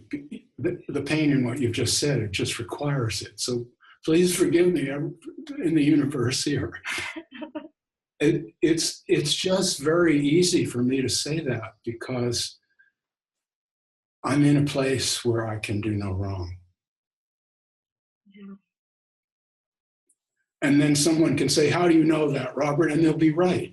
So I can't dispute it. I mean, it's not a claim. It's a feeling I have that something happened that brought me to bedrock, not enlightenment or all that spirituality stuff, but human being bedrock. Here I am with a broken arm sitting at my desk. My wife may bring me a coffee or whatever it is, that kind of bedrock reality, see. I say we need that. And that's why I'm not really big on let's annihilate the ego. I really don't buy that. That's nice to talk that way, but that's not really what it takes. It takes something else. And so here's what I have to say to you. If you cannot trust yourself, you may be right. And so if you get that feeling that I'm acting wildly or I don't know what, I'm out of control, I think you should get some help. Talk to a therapist and sit down with someone competent and say, I feel out of control. That's a really good way to start. That person will help you get to the bottom of it and how to regain control as much as you need. See, liberation doesn't mean being out of your mind or something. That's not it. Liberation is what we have right now. See, right now you are free. You're not hung up in this moment. I can see that. Even though you're only a little picture on my, yeah, that's it. Right? Yeah. Okay. So if you need help to regain that at a certain time, that's what I used to do for a living. I'm all for it. Mm-hmm. I believe in that. Very, very, very much believe that there are doctors of the spirit or the soul or whatever you want to call it. Robert Saltzman's not supposed to use those words, and I often don't because they're so polluted. But I'm going to use them because they refer to, let's take the Greek word psyche. See, psyche has her needs. Like John needed the love of a good woman. He had to try on a few before he found the right one, but he finally got it. And then he said, this is what I was looking for all along. 40 years of this will be great. Me too. That's my story. So John and I have that together. Danny, I was going to mention this when we were talking, but forgot. See, I have a story. And I'll talk to you for a moment. Don, hang in here. You can listen to this part too. You were talking about volition and can I choose to not worry or my ego. It's like falling in love. Have you ever fallen in love? Me, Oh, yeah. yeah. Yes, you have? Danny? Yeah. You have? Yeah. Fallen in love? Okay, I think well, so. see, I've been with my wife now for 42 years. And through all of those years, She and I were both these really groovy people, nice looking and everything. And yet we've always stuck together all these years. Now it's more than 40 years. Yeah. Okay. Now here's my story. I was with this girl. We'd started having sex. She needed a ride home, so I gave it to her. The ride was way out into the boonies where she was staying with some friends. Well, we got out there and there was a gate that had to be open to drive in. Well, she got out of the car. She walked over to the gate. She pulled the gate open, and when it was open enough for me to drive in, she looked back over her shoulder at me. And I looked at her face, and I looked at her hand on the gate. And it's been 42 years, man. If you understand what I'm saying, this thing that John and I are talking about here is exactly the same thing. It's just falling in love with something else. But it's not really else. She was part of it. Without her, you probably wouldn't have found that. But this thing that I'm in love with her. I'm still madly in love with her, but this thing that I'm in love with is all of it. And you can't make yourself be that way. But people like me will confess that. Why I do it, I don't know. Someone has to do it. It happens in every generation. People stand up and say, this is really not what you think. It's not what you've been told. This life does not have to be this dour or dur thing that religion holds out as that you have to escape from this. So leave the money in the plate. No, please. We have to free our minds, Danny. To be honest with you, if I can say, whenever I fell in love, it was always like a story of pain with me. You got that right, brother. That's just what I've been telling you about myself. Yeah. People think being awake is this really magical. Well, it is magical, but see, it's so hard to talk about this because it's so different from, if I talk, they won't understand. They'll just make an image and bow to the image. I really can't discuss it, but it's not what anybody thinks. And the thing that's hanging everybody up is they think only these special people every now and then or meditated for 30 years or something got this. That's not the case at all. There's at least 2 people in this meeting who get it totally, at least 2. I'm not judging, but I just happen to know John very well. We've discussed these things in detail, and there's just no doubt in my mind. So that happens to people. It's not that rare. Someone once asked me, this is a good story. I'll get back to you, Don. We're not done. We have some business to transact. Years ago, I said that I hadn't ever talked about myself as being awake, and that's true. I avoided it. It was for me. And Katanya, my wife, saw that in me. She said, "My God." I said, "Yeah." She said, "Oh, this is okay." Well, that's personal, but and it's sexy. That's what I'm trying to tell you. So you have to fall in love. If a woman is part of that, go for it, brother. And keep going for it. I mean it. It's not this spirituality gig that we're really on here. Let's put that out of our minds entirely. That's a bill of goods. It's this aliveness. Yes, and I said that many times in the 10,000 Things. I think that's one of the effective points of view in that book that seems to get across to people, that I call what we are this aliveness. Not consciousness or something. That's so abstract and we don't really know what it is or where it came from. But we really all know what this aliveness is. It's that erection you got when you fell in love. I'm serious. Yeah. I'm totally serious. And that's what this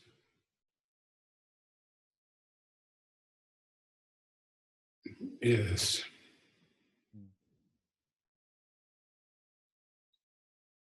And you are that, Danny. Don't listen to what anybody tells you, not even me.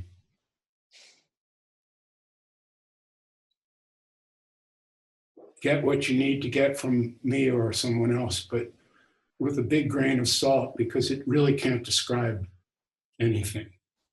This impermanence, as John was saying, can't be grasped. Not by me, not by anyone else.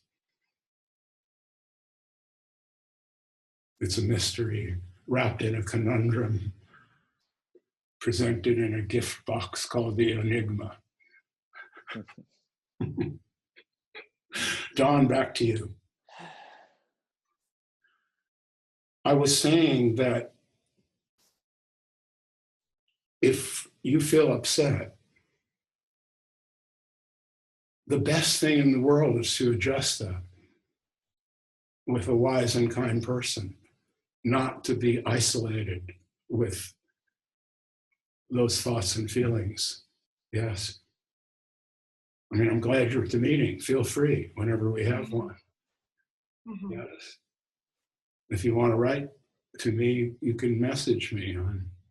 I can't type much now, but you know, when I get back to it, we can converse a bit also. But in your personal life, where do you live now? Where are you?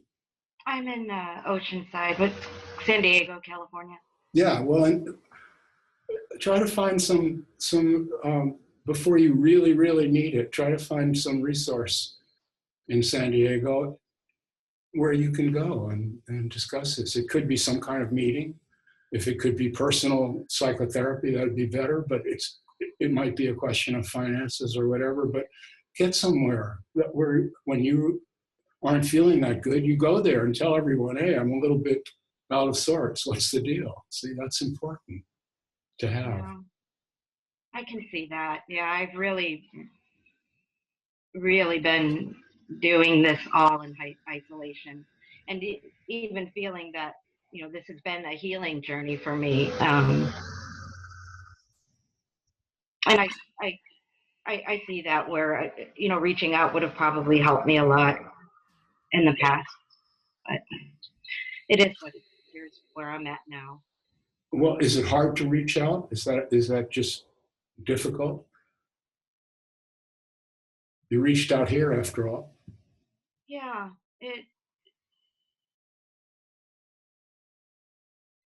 I mean, I think it's getting easier, and I mean, it's not as, you know, I'm in a much better place than I was before, and I'm more grounded.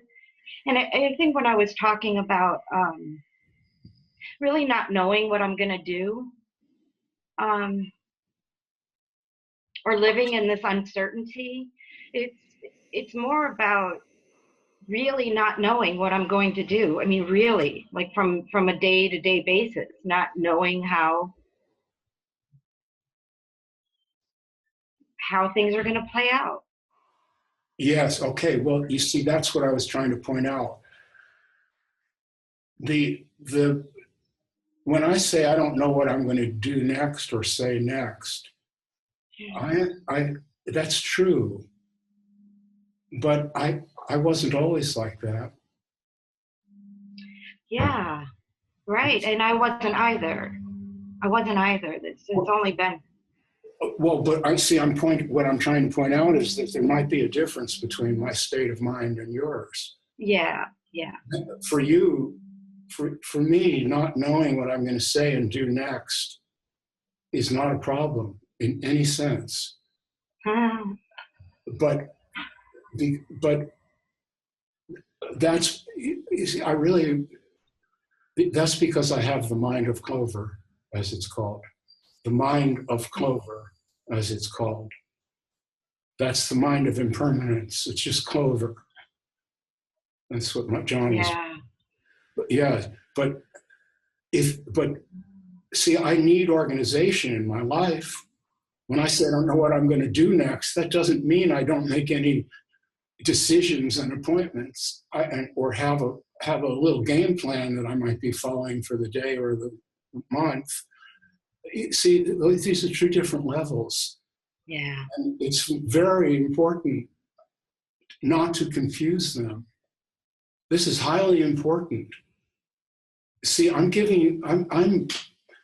my book is extremely radical. It's like a bomb that could go off. And some people, by their reports, about 24 people now have read that book and the bomb went off.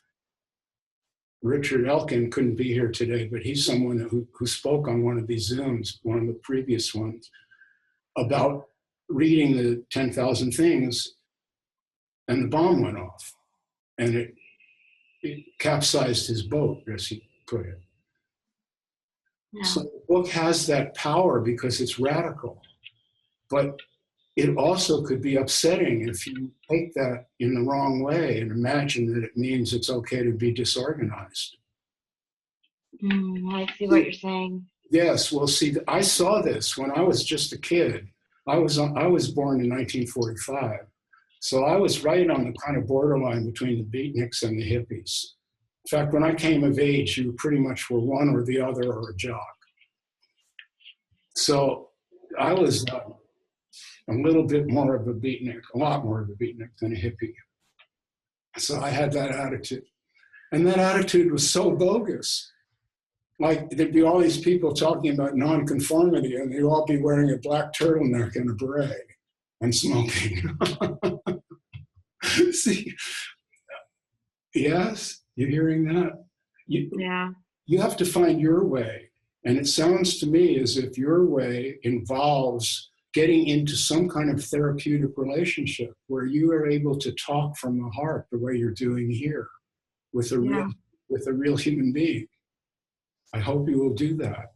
I don't need to do that, but once I did, now I have the mind of Clover. I just wake up in the morning and deal with my own shit. But I can, but that doesn't mean you can. Yeah. Yes?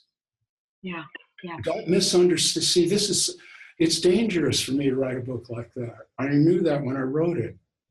People are hurt by books like mine, as well as helped. And I don't want you to be one of them. Okay. I want you to be careful. I really love you. I want you to keep on knowing me and all that. But I don't want you to get on this Saltzman trip. Please don't go on it. It's not for you. It's not really for anybody else, but there's some people in here, you know, the kind of people that would maybe go hang gliding or something. They're going to try it. Yeah. Extreme sports. I don't want you to do that. I want you to get some more organization in your life now. Yeah. That's good. Thank you. Thank you so much for being honest. I really appreciate that, Dawn. You're a very sweet person. Thank you. Yes. So any other business to transact here? We've been at it quite a while, a couple of hours. Well, hello, Robert. Yes. Can you hear me? Neville, I hear you. Yeah. Well, first of all, thank you for your work. I've found it really refreshing. I liked your comment on a little while ago when I was talking about Krishnamurti, and you said, I think I might even be able to make him laugh. I thought that was good, because the more I the more I read what you say, but the more I just look at a lot of things that you're talking about, you know, I come back to, I have to come back to people like Rumi and that, where, you know, there is no sense anymore. There's just I can really start appreciating black humor and just the delight of just existence.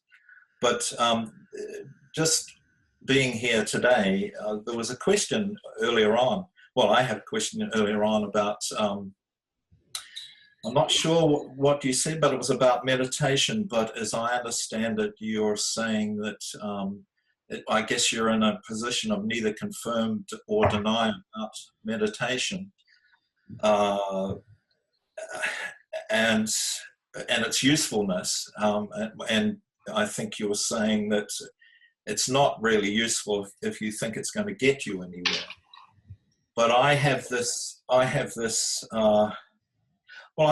feeling with meditation that, like a regular practice of meditation, that if it's a really deep meditation and you touch that silence, there is like a resonance there that stays with me that I take into the day, and that's useful as opposed to if I don't meditate.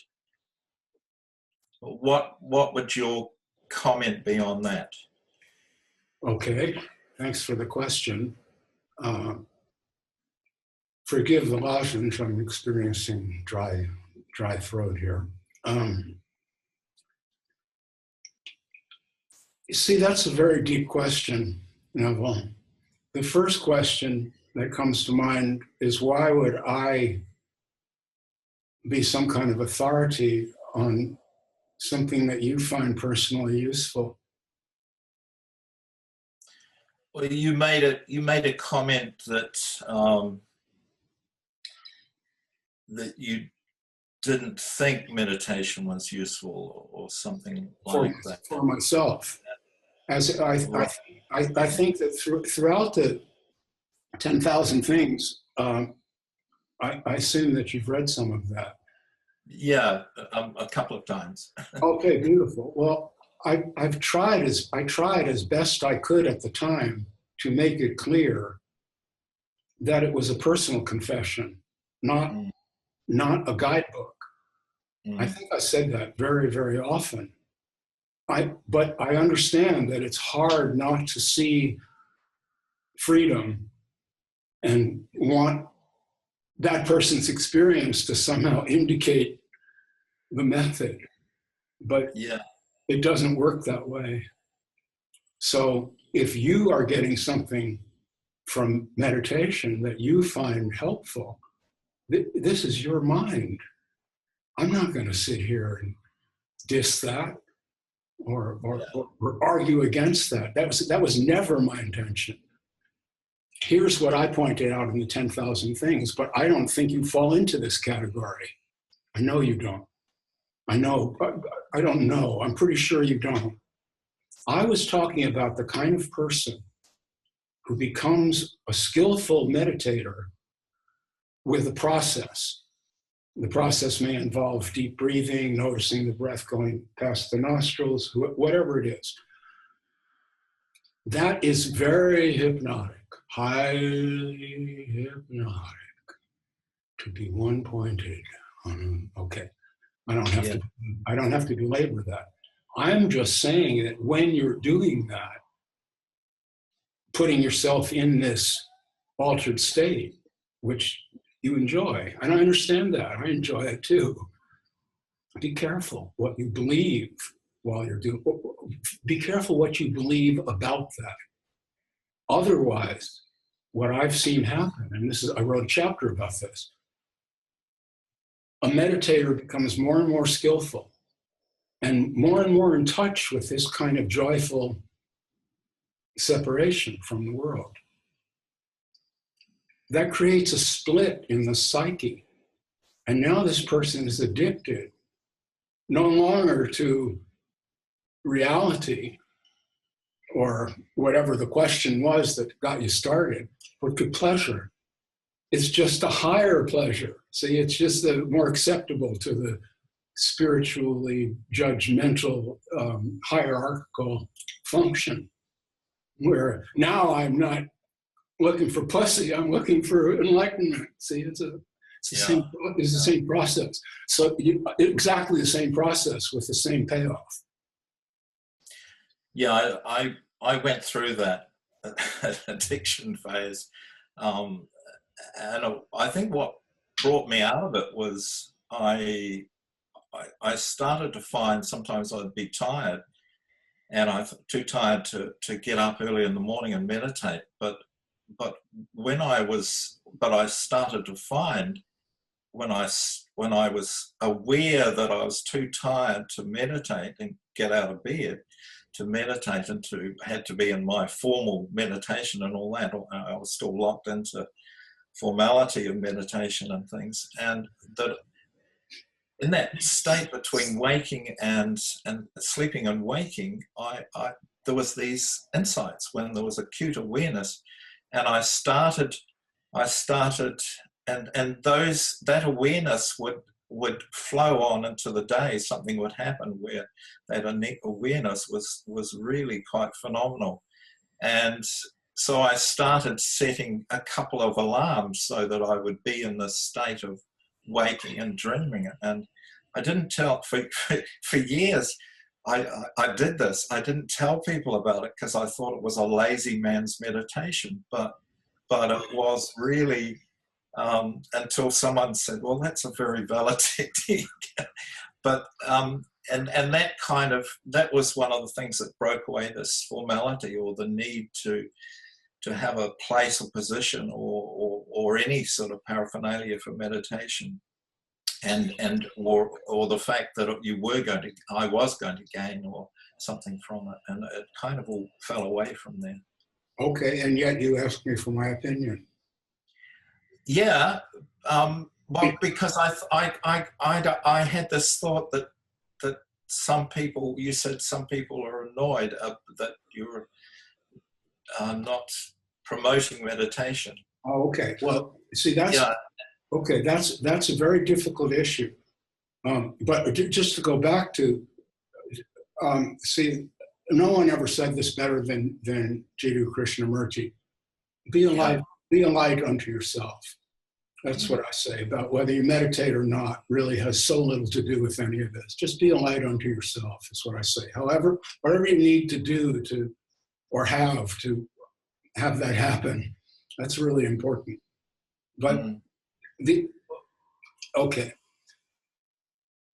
I don't soft pedal my words.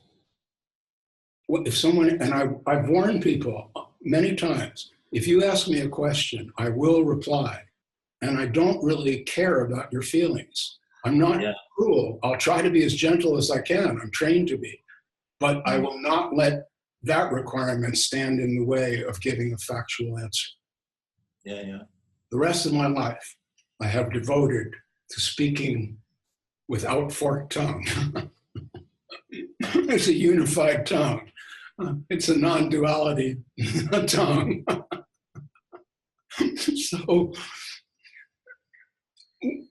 So I just say what I see. But people of all different levels of understanding and intellectual abilities are hearing the same words. And so what I say is being understood in so many different ways. And I'm aware of that, and it makes me feel sad. Yeah. Okay? I do the best I can to bring clarity to this, because to go back to the conversation Danny and I were having for a moment, no, I'm not going to get there. I do the best I can to bring clarity to my words, but they will inevitably be understood. So here's the facts of the matter. If someone is walking around in an absolute daze, Vipassana meditation would be a great thing. Great thing. I would tell that person, sit down here now, shut the fuck up, and just notice whatever you feel and think. Just allow it to arise. Just breathe deeply. Count your breaths. There's a good technique. And I could teach that, and that'd be meditation. it's very good for certain people at certain times. And it might be good for some people, and you might be one of them, for a lifetime. That just might be not so much a practice, but just the way someone else might like coffee and cream or something. It's just something you enjoy, being in that posture. Yes? See, but... Yeah. No, But in between, so I'm going to put you in that category. I really will. So in between, because I somehow intuit, that's my fucked up epistemology. I have my intuition. That's funny. I'll put you in that category. Then there's the beginner who really needs to be taught to notice I'm here at all. And then there's the vast middle. And in that vast middle are so many people who are hypnotized, not just by the trance they were put in childhood, but now by their spiritual practice. And those are the people I'm addressing when I make these comments about meditation. Stop your fucking meditation and come alive for 5 minutes. This world is not completely fucking imaginary, is what I'm telling those people. I don't think you need to hear that. Yeah. But there are a lot of people, I say, who really need to hear that. I wish they would, because right now, I'm going to go back here, continue this rant back in the early 90s, 1990s. By that time, I was pretty well established in this understanding that I bring here, but much younger, much less suffering, much less ability to meet the needs of others, or desire to do that. But back then, the word non-duality was never really used. Very rare. People didn't talk that way. And it became a fad quickly. And I saw the thing as a product between 1990 and the year 2000 or 2005. This became an entire marketplace. It was a brand. And everyone wrote a book about it. And everybody had a website about it. And they're all talking bullshit.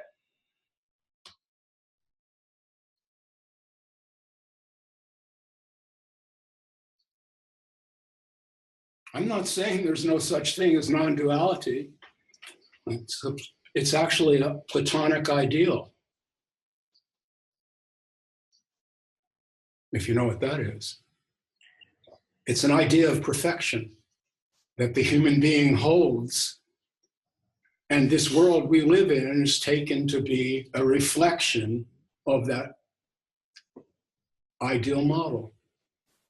That's a metaphysics. If you want to have that one, fine by me. But my life is filled with duality, and I'm happy to indulge in it. And I don't like this idea that all of this is just a dream. I find it poisonous and self-destructive in the extreme. In fact, I find the idea of non-duality as a product to be a form of nihilism. These people are selling rat poison that they themselves have swallowed. And they are trying to tell us that our pain is only imaginary. And I'm not buying it. And I'm someone who has to live with pain, not just the broken arm. I just am. And I'm okay with that. That's not what I'm talking about. I'm talking about something different. This spirituality jag that everyone is on is what I'm talking about. Swear off it if you can. It doesn't lead anywhere. You're here. This is it. When you meditate, meditate. Have a great time. Enjoy it. It's beautiful. I'm not saying I never meditate. Maybe I do. I'm not saying I don't or I do. I don't want to be any higher on the pedestal than I already am. It's crazy. I want to get off it entirely. So spare me. We're all just human here, Neville, is what I'm... Yeah, I get that.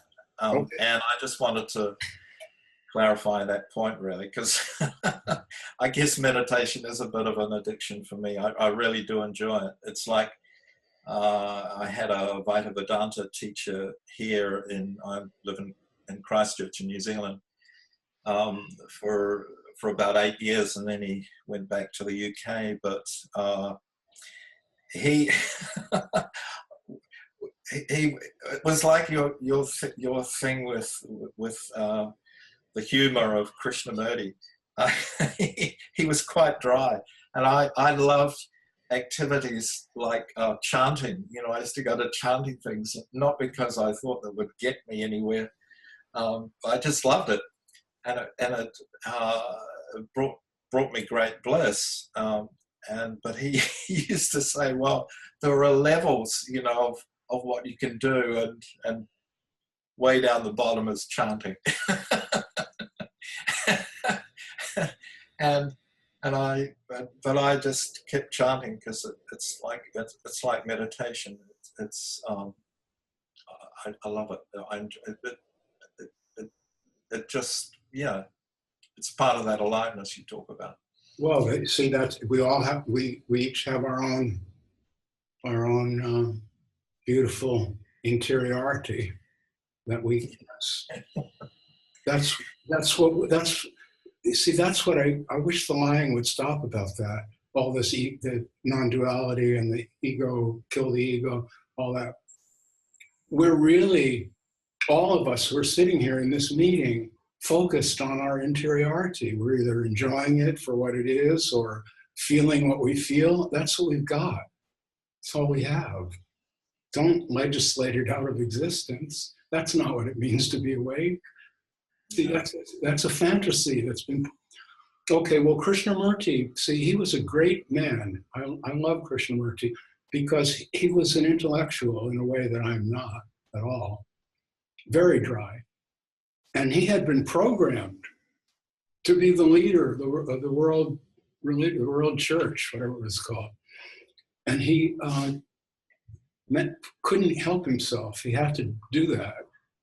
But he did it. He disarmed himself while he was doing it. And I think that was heroic, really. He was really a hero. And he was a kind of a monk or something, you know. He had a sex life, but he was a dry son of a bitch. But very smart. Hey, have you read much of Rumi? Oh, I read Rumi long ago, and also Mirabai. I don't know if you know the poetry. Yes. of Yes. They're great. Wow, I'm going to get bad mail. I find Rumi sophomoric. I know people think it's profound, but as I reflect on it, I can't read it. He's projecting all of it outwardly, and it leaves a bad taste in my mouth. I wish that he would speak personally and not about the beloved and all that, because I understand the cat was a bhakti and couldn't help himself. You and I were talking about this earlier. But for me, that doesn't really work that well. I just want to talk to you, not you. But surely the beloved's this aliveness. Mm-hmm. You know, it's oh, well, that's just my taste, Neville. I'm not saying that. Yeah. You asked me what about Rumi. Yeah. This is the literary review. Yeah. I'm just saying that's not what I would read. I've read it. It's not something I'm going to read any more of. In fact, one of the things I dislike about Facebook is that people stick these quotes in your face after you've already decided years ago that I never want to read anything by this idiot. I get a lot of that. Thanks for being here, Neville. I'm enjoying the conversation with you. Thank you, Robert. It sounds to me like you're really well cooked, man. Don't worry about it. I'm enjoying life anyway. Yeah. Thank you. Because really, this is so sad. And that's why we have to laugh. It's really very sad. I don't mean it's just sad, but life really is a long goodbye, you know, and all our powers are laid to waste along the way, and we suffer while that's happening. Yeah, it's sad. And I only reiterate this because there aren't that many people saying it. That sadness is or the longer I live, a lot of black humor that keeps the mirth bubbling along. Well, whatever defense mechanism you use, humor is one of the higher forms. So congrats on that. I like that too.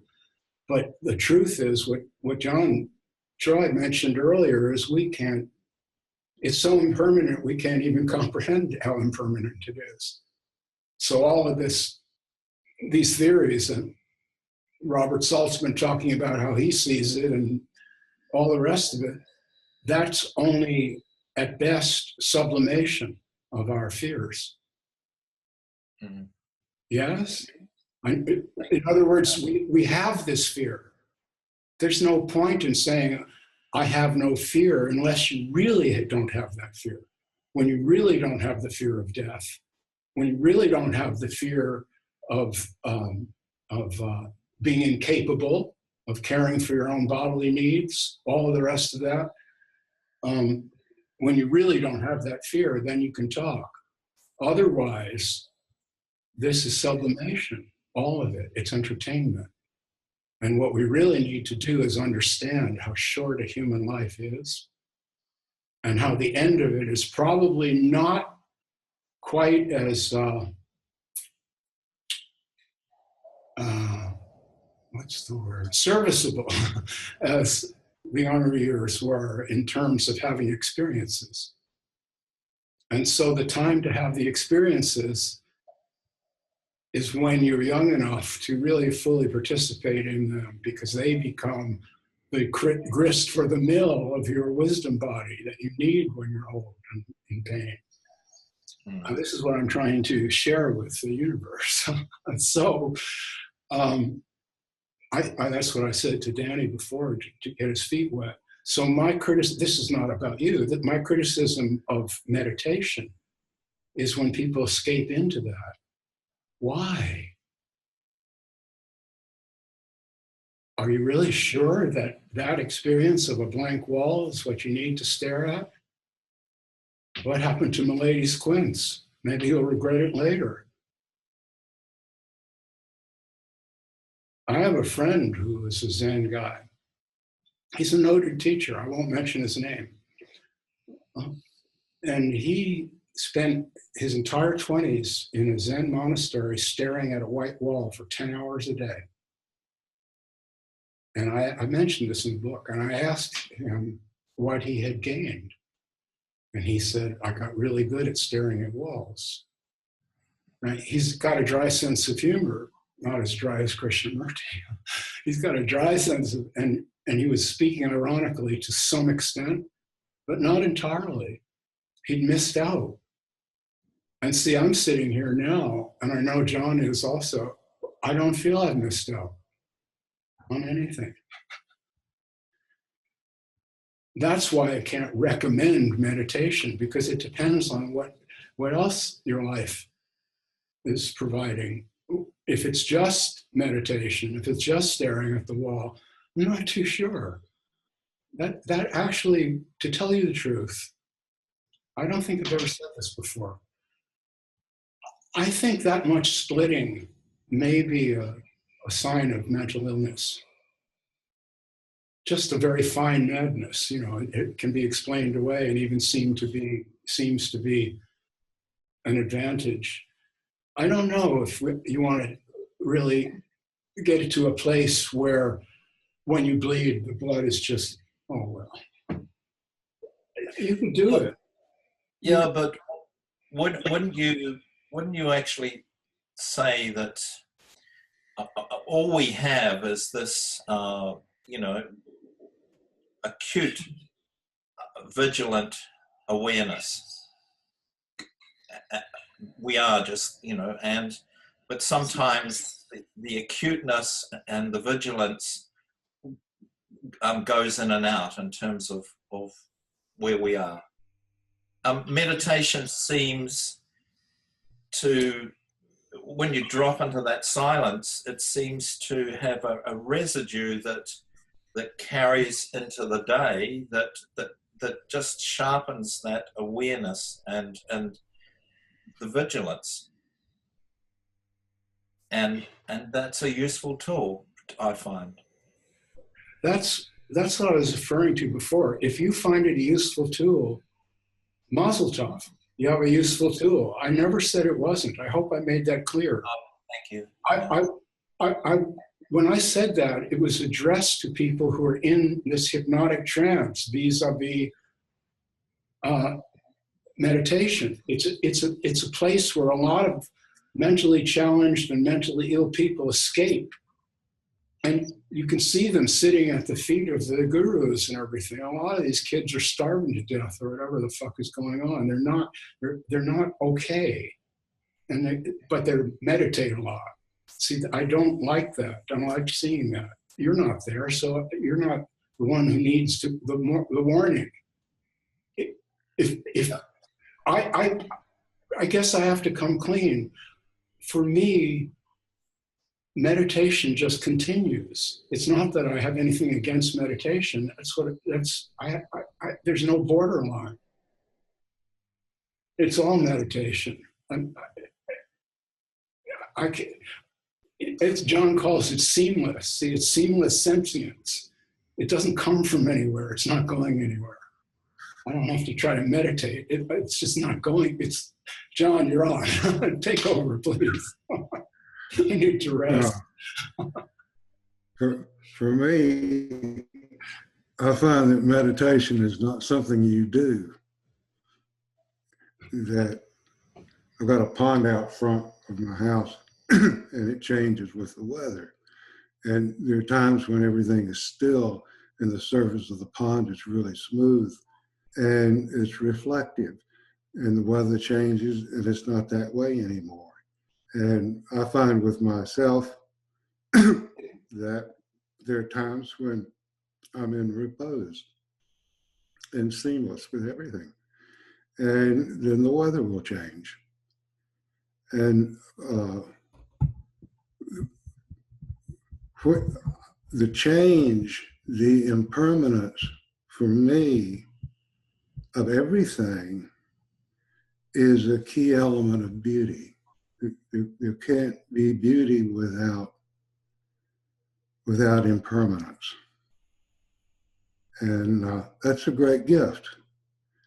And the brain can only think of permanence in human being terms.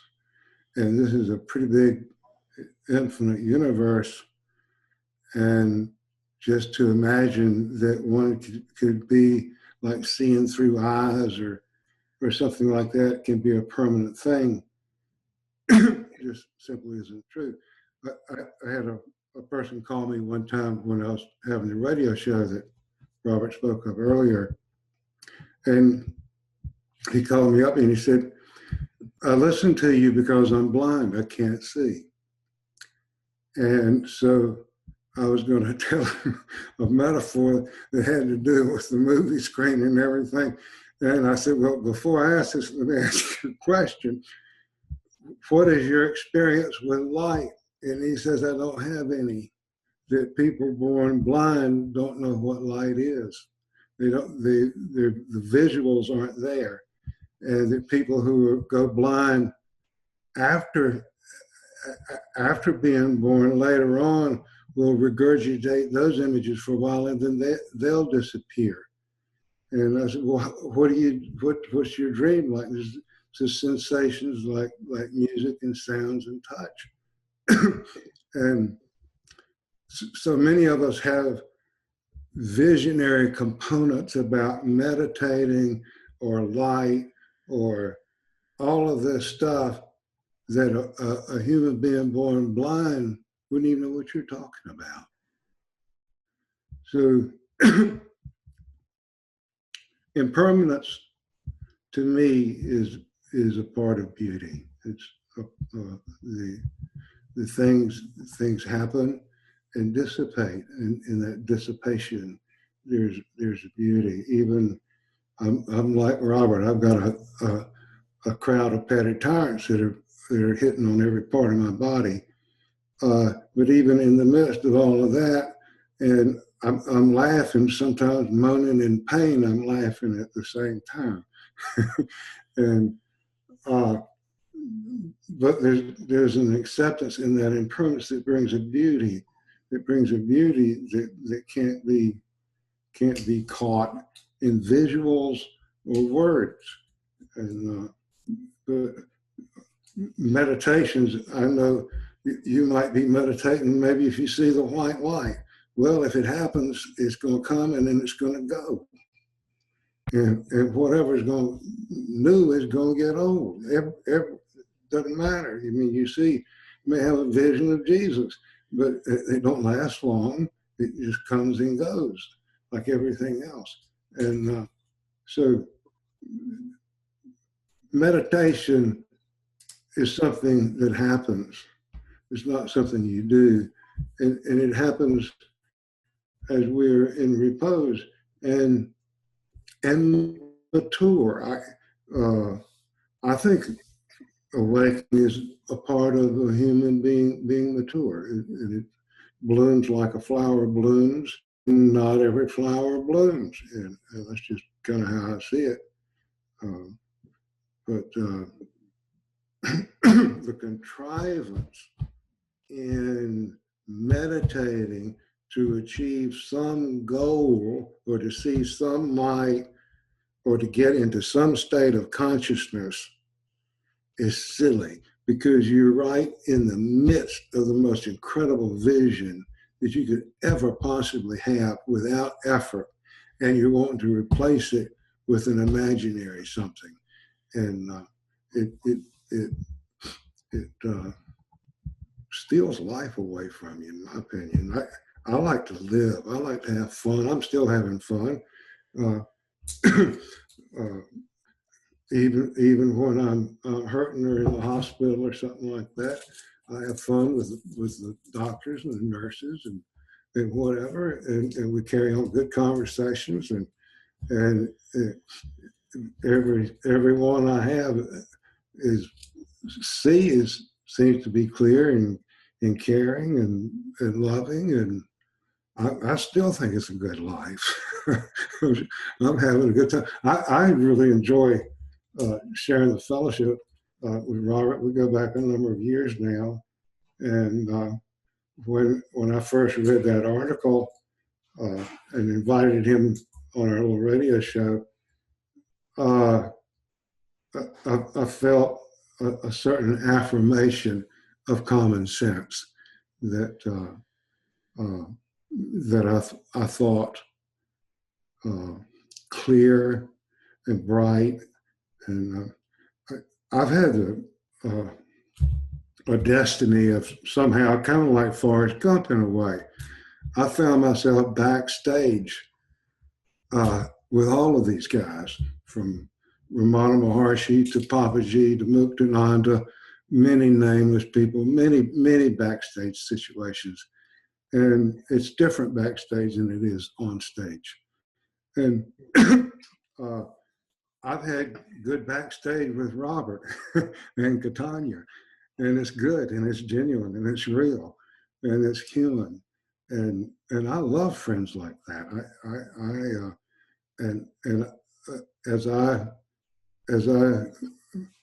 wrote about Robert's book, it's a mountain of common sense and a sea of superstitions and beliefs, much like Ramana Maharshi was in his time and place, and speaking to the audience who understood a certain mythological framework of existence.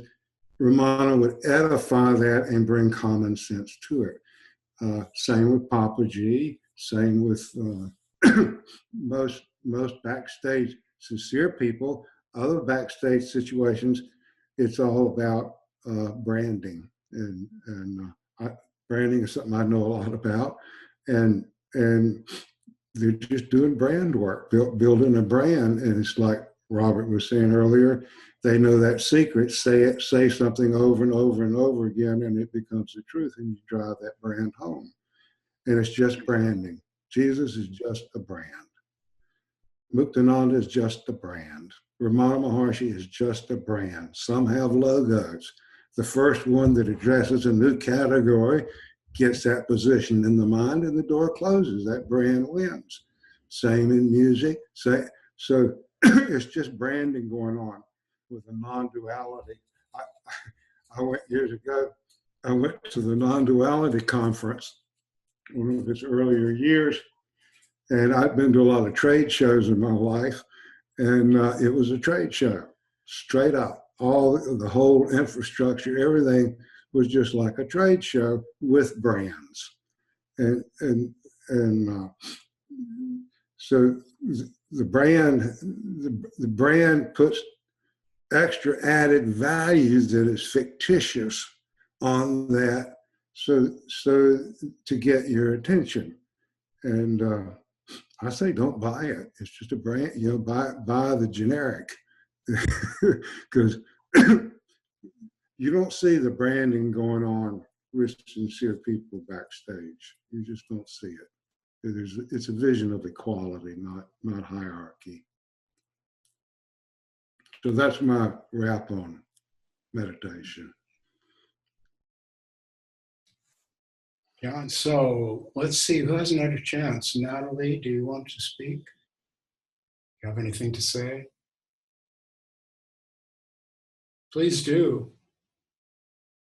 Hi, Robert. Hi, everyone. Yes, it's been lovely just to be here and listen to you and everyone. And as you know, I contacted you in a week, and your book has had quite an impact on me too. And just really.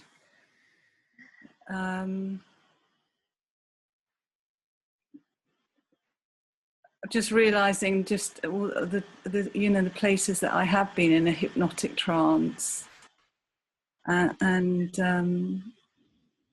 been a bit shocked really to see the places that I have believed as true, and so last couple of weeks, I think it was last week, I'd read watched some of your videos and these videos, and read some of your book, and I suddenly had this experience of I felt really unsteady.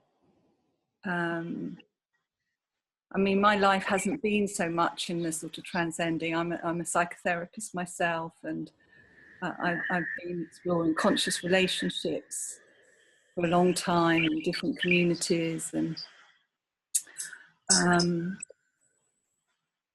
but I've sort of dipped into the non-dual world as well, and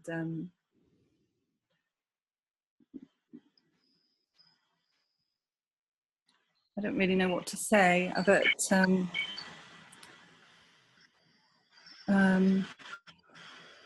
I don't even know what question to ask or anything. I mean, my life is, I have a mother who's bipolar, and she's in a wheelchair, and she's struggling with her terror of death. And she lives in the same village as me, and I help out, and my father's got dementia, and this is what I'm dealing with every day, as well as, sometimes I sleep with my mother and she wakes up in the middle of the night and scared she's not going to get through the night, and she's I'm having to help her to get to the toilet, and last week we had to call out an ambulance because she got stuck on the toilet for an hour and a half, and because she had a chest infection and she got weak, and and I broke my wrist a couple of months ago, and it was my right hand, and and just facing this facing mortality, and just that I can't escape from this, you know, all the spirituality and all the ways that I have tried to, you know, escape from pain. I just know I can't do that. I'm just really clear on that now, you know, and the searching has dropped away, and I just keep thinking, you know, just I don't really, yeah, that's, I don't even, I'm not sure what else to say, but I'm just, that's where I'm at. Yeah, I think that was very clear. How's the wrist, by the way? It's still hard to move. It's still, I'm having problems with my wrist. I can only go that far against that wrist going that way. Uh-huh. So, Well, I know what that's like to go through that. you've been dealing with some very difficult situations. Disability of both of your parents is very difficult. You're having to deal with it. So that's not easy at all.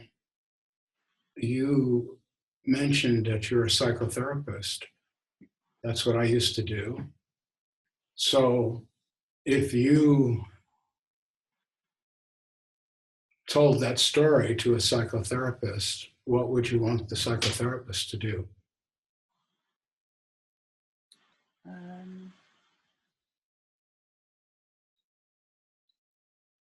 Just Are you to be still there. Yeah, I'm here. Okay. What I'm going to ask you again, if you told this story about your parents' disabilities and all the rest of it to a psychotherapist, which you are, what would you want that person to do or say is my question. I don't think I need them to do or say anything. I don't feel I've got any, what can they do or say? There's nothing to do or nothing to say to that, I don't really feel. So nobody can fix it. It just is what it is. Yeah, nobody can fix this, nobody. It just is what it is, yes. Yeah. I mean, you can't even put a good face on it.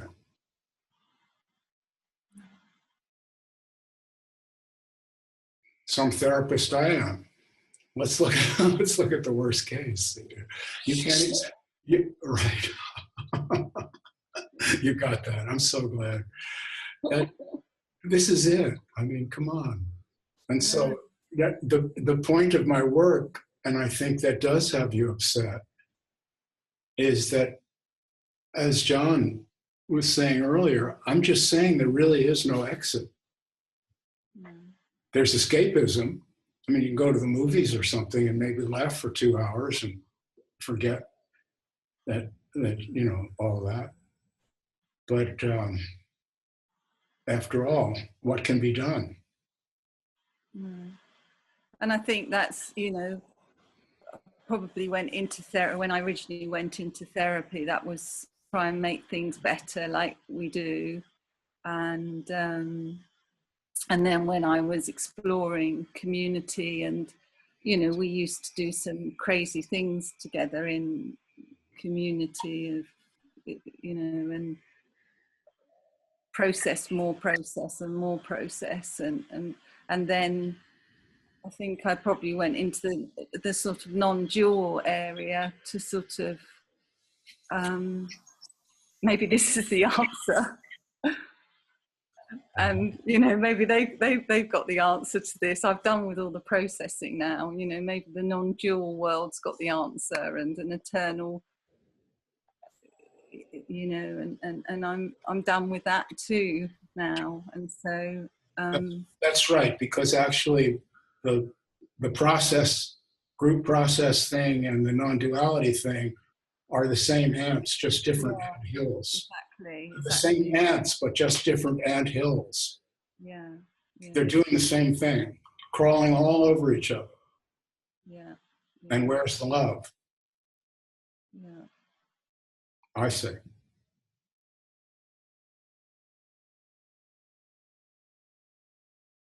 I just don't know where that, I mean, I am, you know, I'm a psychotherapist, and I think where I am in my life at the moment, I just saying where I am in my life is, I'm spending a lot of time, I'm spending a lot of time alone. I have got relationships, but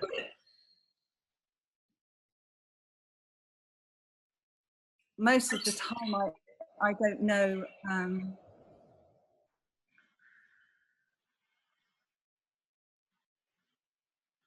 I don't know what, I'm not sure. I don't know, I feel like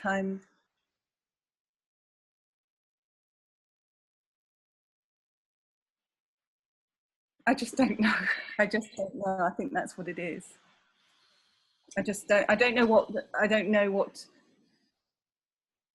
was going to say, I don't know what to do to improve my life. It just feels a bit empty at the moment. And maybe I just need to be with that.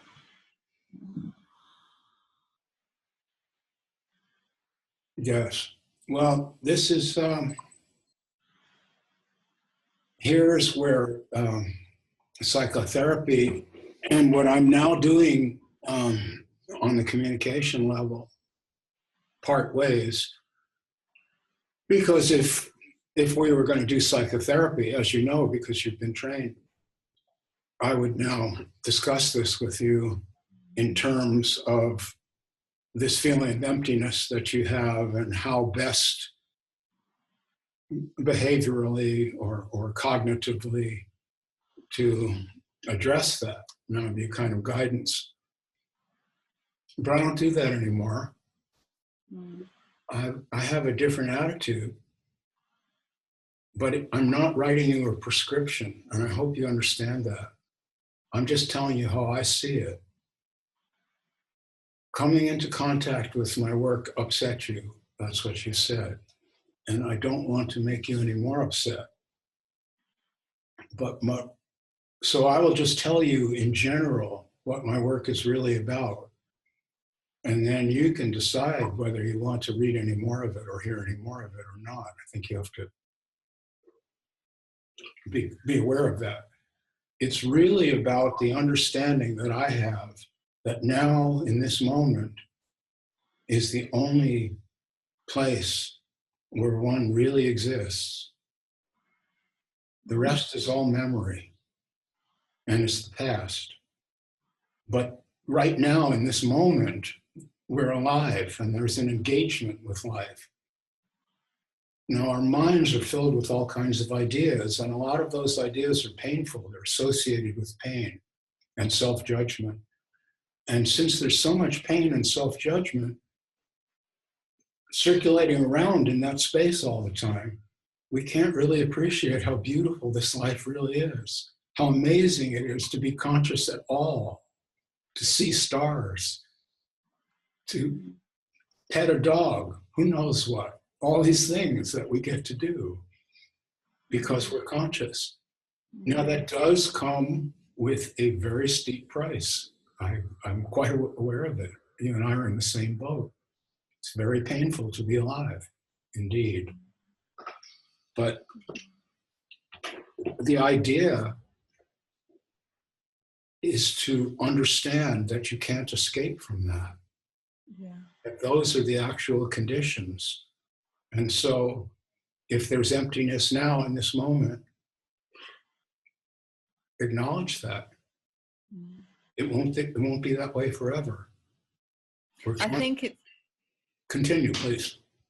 what's happening is because there's searching, I know that the searching is dropped away, and you know, and I think that's I know it's futile. I absolutely know it's futile and to try and attain anything. And that leaves me right here now.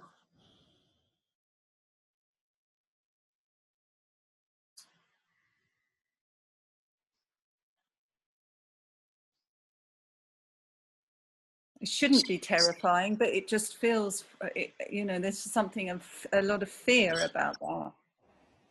For some bizarre reason, you know, it's like maybe because I don't know. I'll try a shrink trick out on you. If the fear had a voice, what would it say?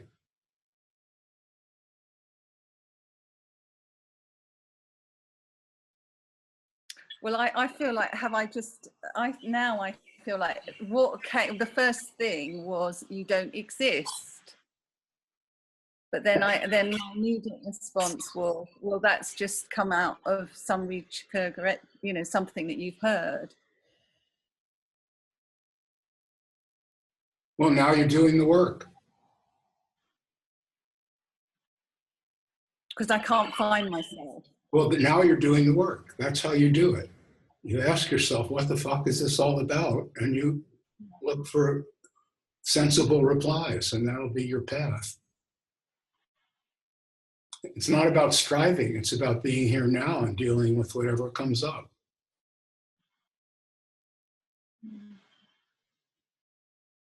You can do it. I have found that no matter how painful the moment, if you just deal with that one moment, it's possible.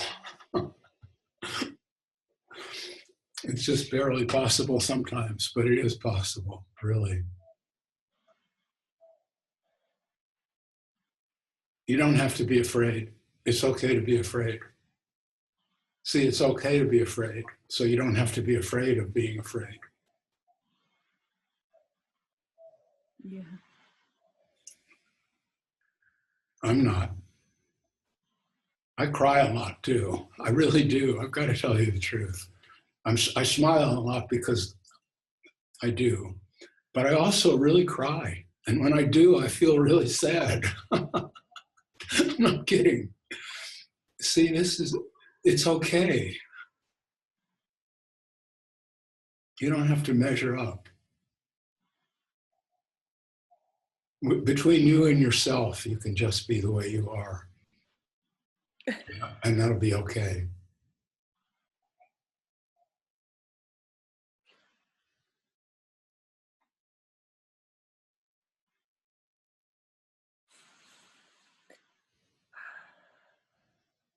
I can't hear you. I'm having a little cry. Oh, that's wonderful. For me, a cry like that, when someone says something and it brings me to tears, I think there must be something interesting in what was said. I'll savor that. Yeah. I'm so glad you came here, Natalie. It's great to see you crying and laughing. That's what John Troy was saying earlier. I have to cry a lot and laugh a lot. Yeah. Thank you so much. Thank you so much. You know how to get in touch with me, right? So anytime. Thank you. For sure. Anyone else want to be on stage here? I don't see any volunteers. So I will now call the meeting to adjournment, I suppose. Oh yes, for people who are watching this as a YouTube, the way that you find out about the next meeting is you go to my Facebook page. I'll put a link in the description. And we always do these on Saturdays, and usually Wednesday, Thursday, Friday of that week, I put an announcement there. So if you check in there and you want to be part of the studio audience, you want to come in, Katanya? I want to say hello to everybody. Oh, there's my beautiful Katanya. Oh, yay! Okay.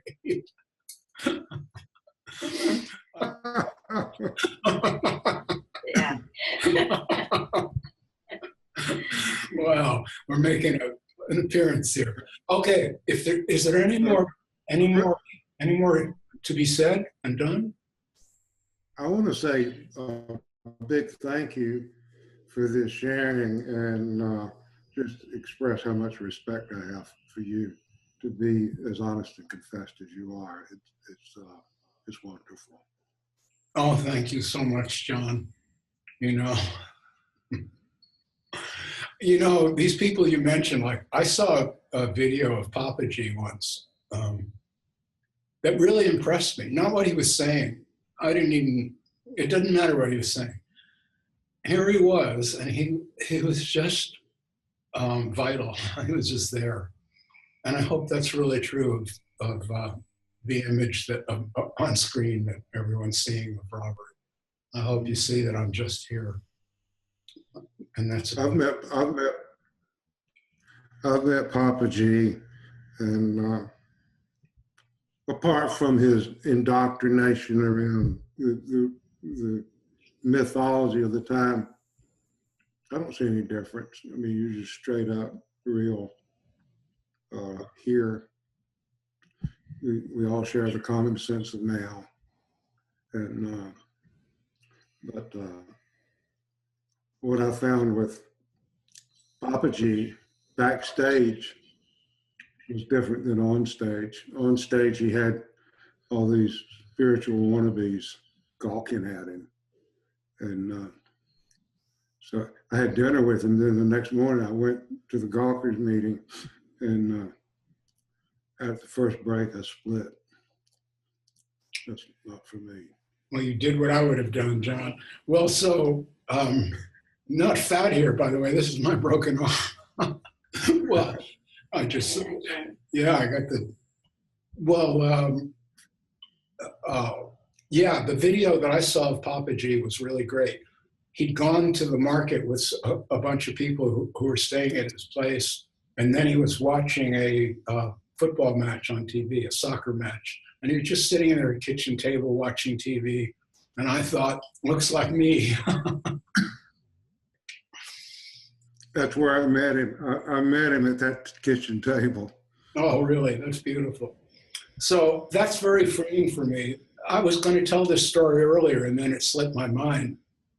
I was saying that after I came to my senses and snapped out of it, I went for years without really discussing that with anyone except Katanya. And then about my finding myself awake, so to speak. And we were here in Todos Santos. We moved here by that time, and nobody knew anything about that. Well, we were at this party, and that was back in the old days of Todos Santos, when the gringo community, the expat community, was really small, and most of us would be in the same parties. Well, a bunch of us were sitting around, and there was a conversation about the Dalai Lama, and everybody was going on with this, adore the great mantra. And I said, look, there's no difference between me and the Dalai Lama. And everyone just hit the ceiling. I mean, after that, I was like persona non grata for a while, really, socially. And that is what I kind of dared by coming out this way. You were one of the two people who really recommended it, John. And I think it's going to be okay now, but I've had some painful moments with this in the last few weeks. The reach of the book, the book's really getting out there. There's people, I hear from people from all over the world with questions or how much the 10,000 Things has meant to them. And it's kind of given a weight or a seriousness to whatever I might say. I can't not be aware of that, Oh, well, you were expressing your gratitude for my honesty, and what I'm saying is, in the experiencing of it, that honesty actually comes at a price. I find a personal cost. Yes. Yes. I feel exposed and 100% vulnerable.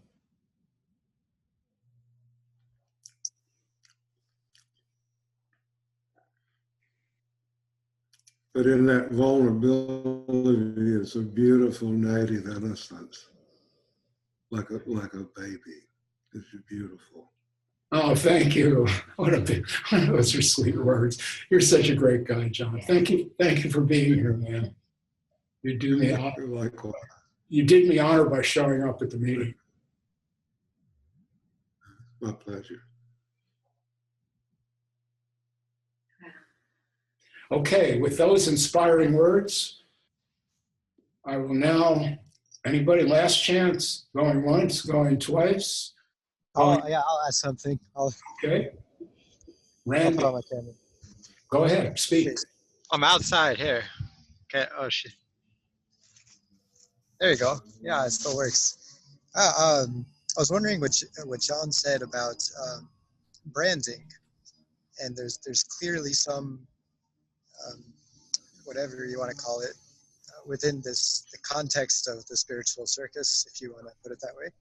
And usually it seems well sometimes the branding seems like the top hierarchical figure is who drives the branding, and that's where it's really polarized, or it's really kind of contrasts with their stage persona, and that's it's ugly. But the other case is where maybe there's somebody authentic, and then the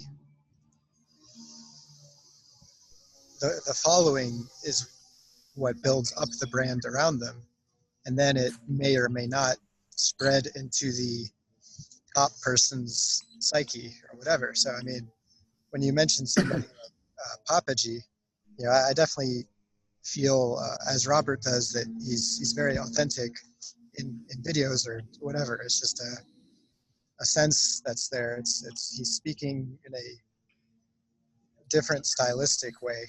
It's the best I can describe it. But I guess I'm just curious if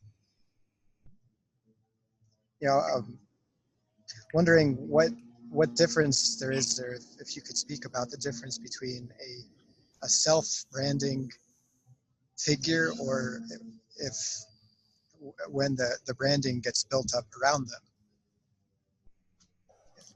them. Branding works.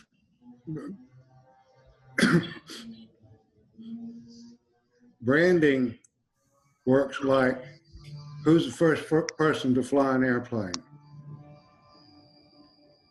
Oh, it's the Wright brothers. Who was the first? All right.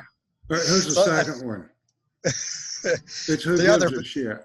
The other brother. It's who gives a shit. Yeah, because the first time that notion came, the word that associated with that goes into the mind, and that first person flying airplane, that door closes in your mind, and it becomes a closed-minded idea. And that's how brands work. And when a brand gets in your mind, a word gets in your mind that means a particular something, then you own that brand in the mind of the person who was affected by that brand. Bible is a brand. First book, Bible. First Coca-Cola, first soda pop, Coca-Cola, Kleenex. It goes on and on and on. Whether it's Adyashanti, Ramana Maharshi, Jesus, or Kleenex, they're all brands. They go into the mind, and that door closes, and it's hard to get another one in there and displace that original branding idea. Through the same doorway, you mean? Yes. Like a brand. It's like sounds like you're saying that a brand, because of its novelty factor, enters through a certain doorway, but then that same doorway becomes sealed in some way when it should or could be Absolutely. Open. That's correct. Just like the Wright brothers. There are people who flew before the Wright brothers and after, and there are a lot of circumstances around that, but they set up a telegraph on the hill and to let the world know, so they got into the mind first. So Jesus is a brand. Ramana Maharshi is a brand. These are just brand words. And there's always, we call it in the branding world, there's a brand tax. Anytime a brand is put on something, because it makes it value added. So Jesus gets into the brain as the Son of God. Well, then that's the end, door closed, the only Son of God. So that door closes, and that brand is in the form of a belief, and that word means something, and it's hard to learn that branding. What's going on in America right now, everybody's thinking Trump, Trump, Trump. Well, that brand is pounding in the brain. And as Robert was saying earlier, the more repetition, it starts believing, you start accepting things. But it is branding, and it's no different than the evangelicals branding, because they're branding big time too. And it's trying to own a place in your mind. So beware of branding in the non-dual community. With any of the old religions, they're all brands. All of them are brands. Every single one of them is a brand. And the truth is not a brand. Truth is not even a thought. The difficulty with the branding situation is that novelty has to be created, because you can't brand a generic. But you see, the things that I'm saying here, they're not novelties. This is already known. 99% of what I'm saying here is just wisdom that has been expressed throughout the ages, because it's human wisdom. But I can't sell that. So if I want to take Osho, he was a good example. Rajneesh, he was a kind of criminal, actually, Rajneesh, when he got started. And he was really a skilled hypnotist.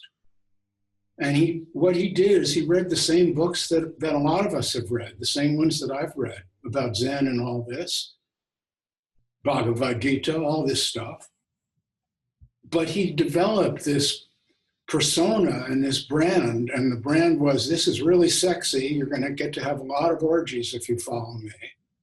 And listen to what I say. Listen.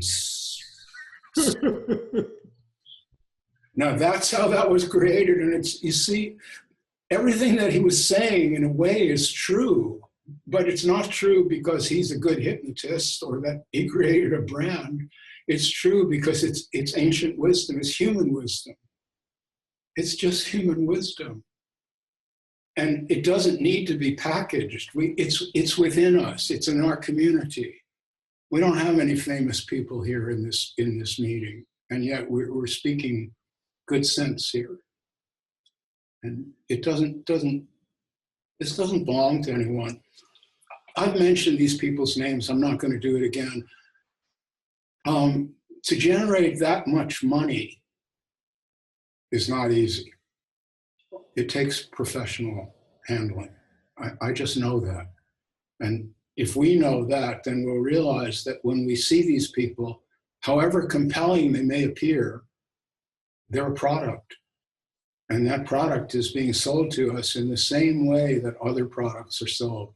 And it doesn't matter if it's a pack of cigarettes or a lecture on non-duality. If it's true, you don't need to sell it.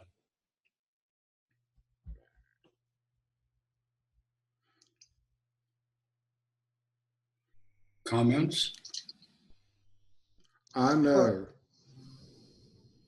for a fact that backstage at Ramanashram in India, there are two brothers and their associates who are branding Ramana Maharshi as the Messiah. I know that, and I've heard it from them with my own ears. That's a fact. They are branding. They're taking a museum, and they're the curators of a museum, and are trying to brand an ordinary human being into being the Messiah, and they're doing it because it's their meal ticket. Yes. That's bad. I guess this meeting's come to an end unless someone wants to speak. Reaching back in time for really heartfelt wisdom is hard to do. Things like the Zoom zone here, it's real time and it's now, and these are human beings really speaking their heart, and it's more real than anything you can read from a dead guru. Reaching back in time is difficult. I like that, John. Reaching back in time for wisdom is difficult. That's right. I agree. Well, it's been so entertaining. I've had to sit around with a broken arm, just killing time pretty much, which has not been entirely easy. And so having you all here today has been most entertaining. I really appreciate it. And for people who are watching the recording of this, the way you find out about the next meeting is come to my Facebook page. The meetings are on Saturdays. I announce them usually Thursday, Friday beforehand. And I'll put a link to my Facebook page in the description. Okay, I'll call an end to the meeting. Sayonara, mis amigos. Thank you, Robert.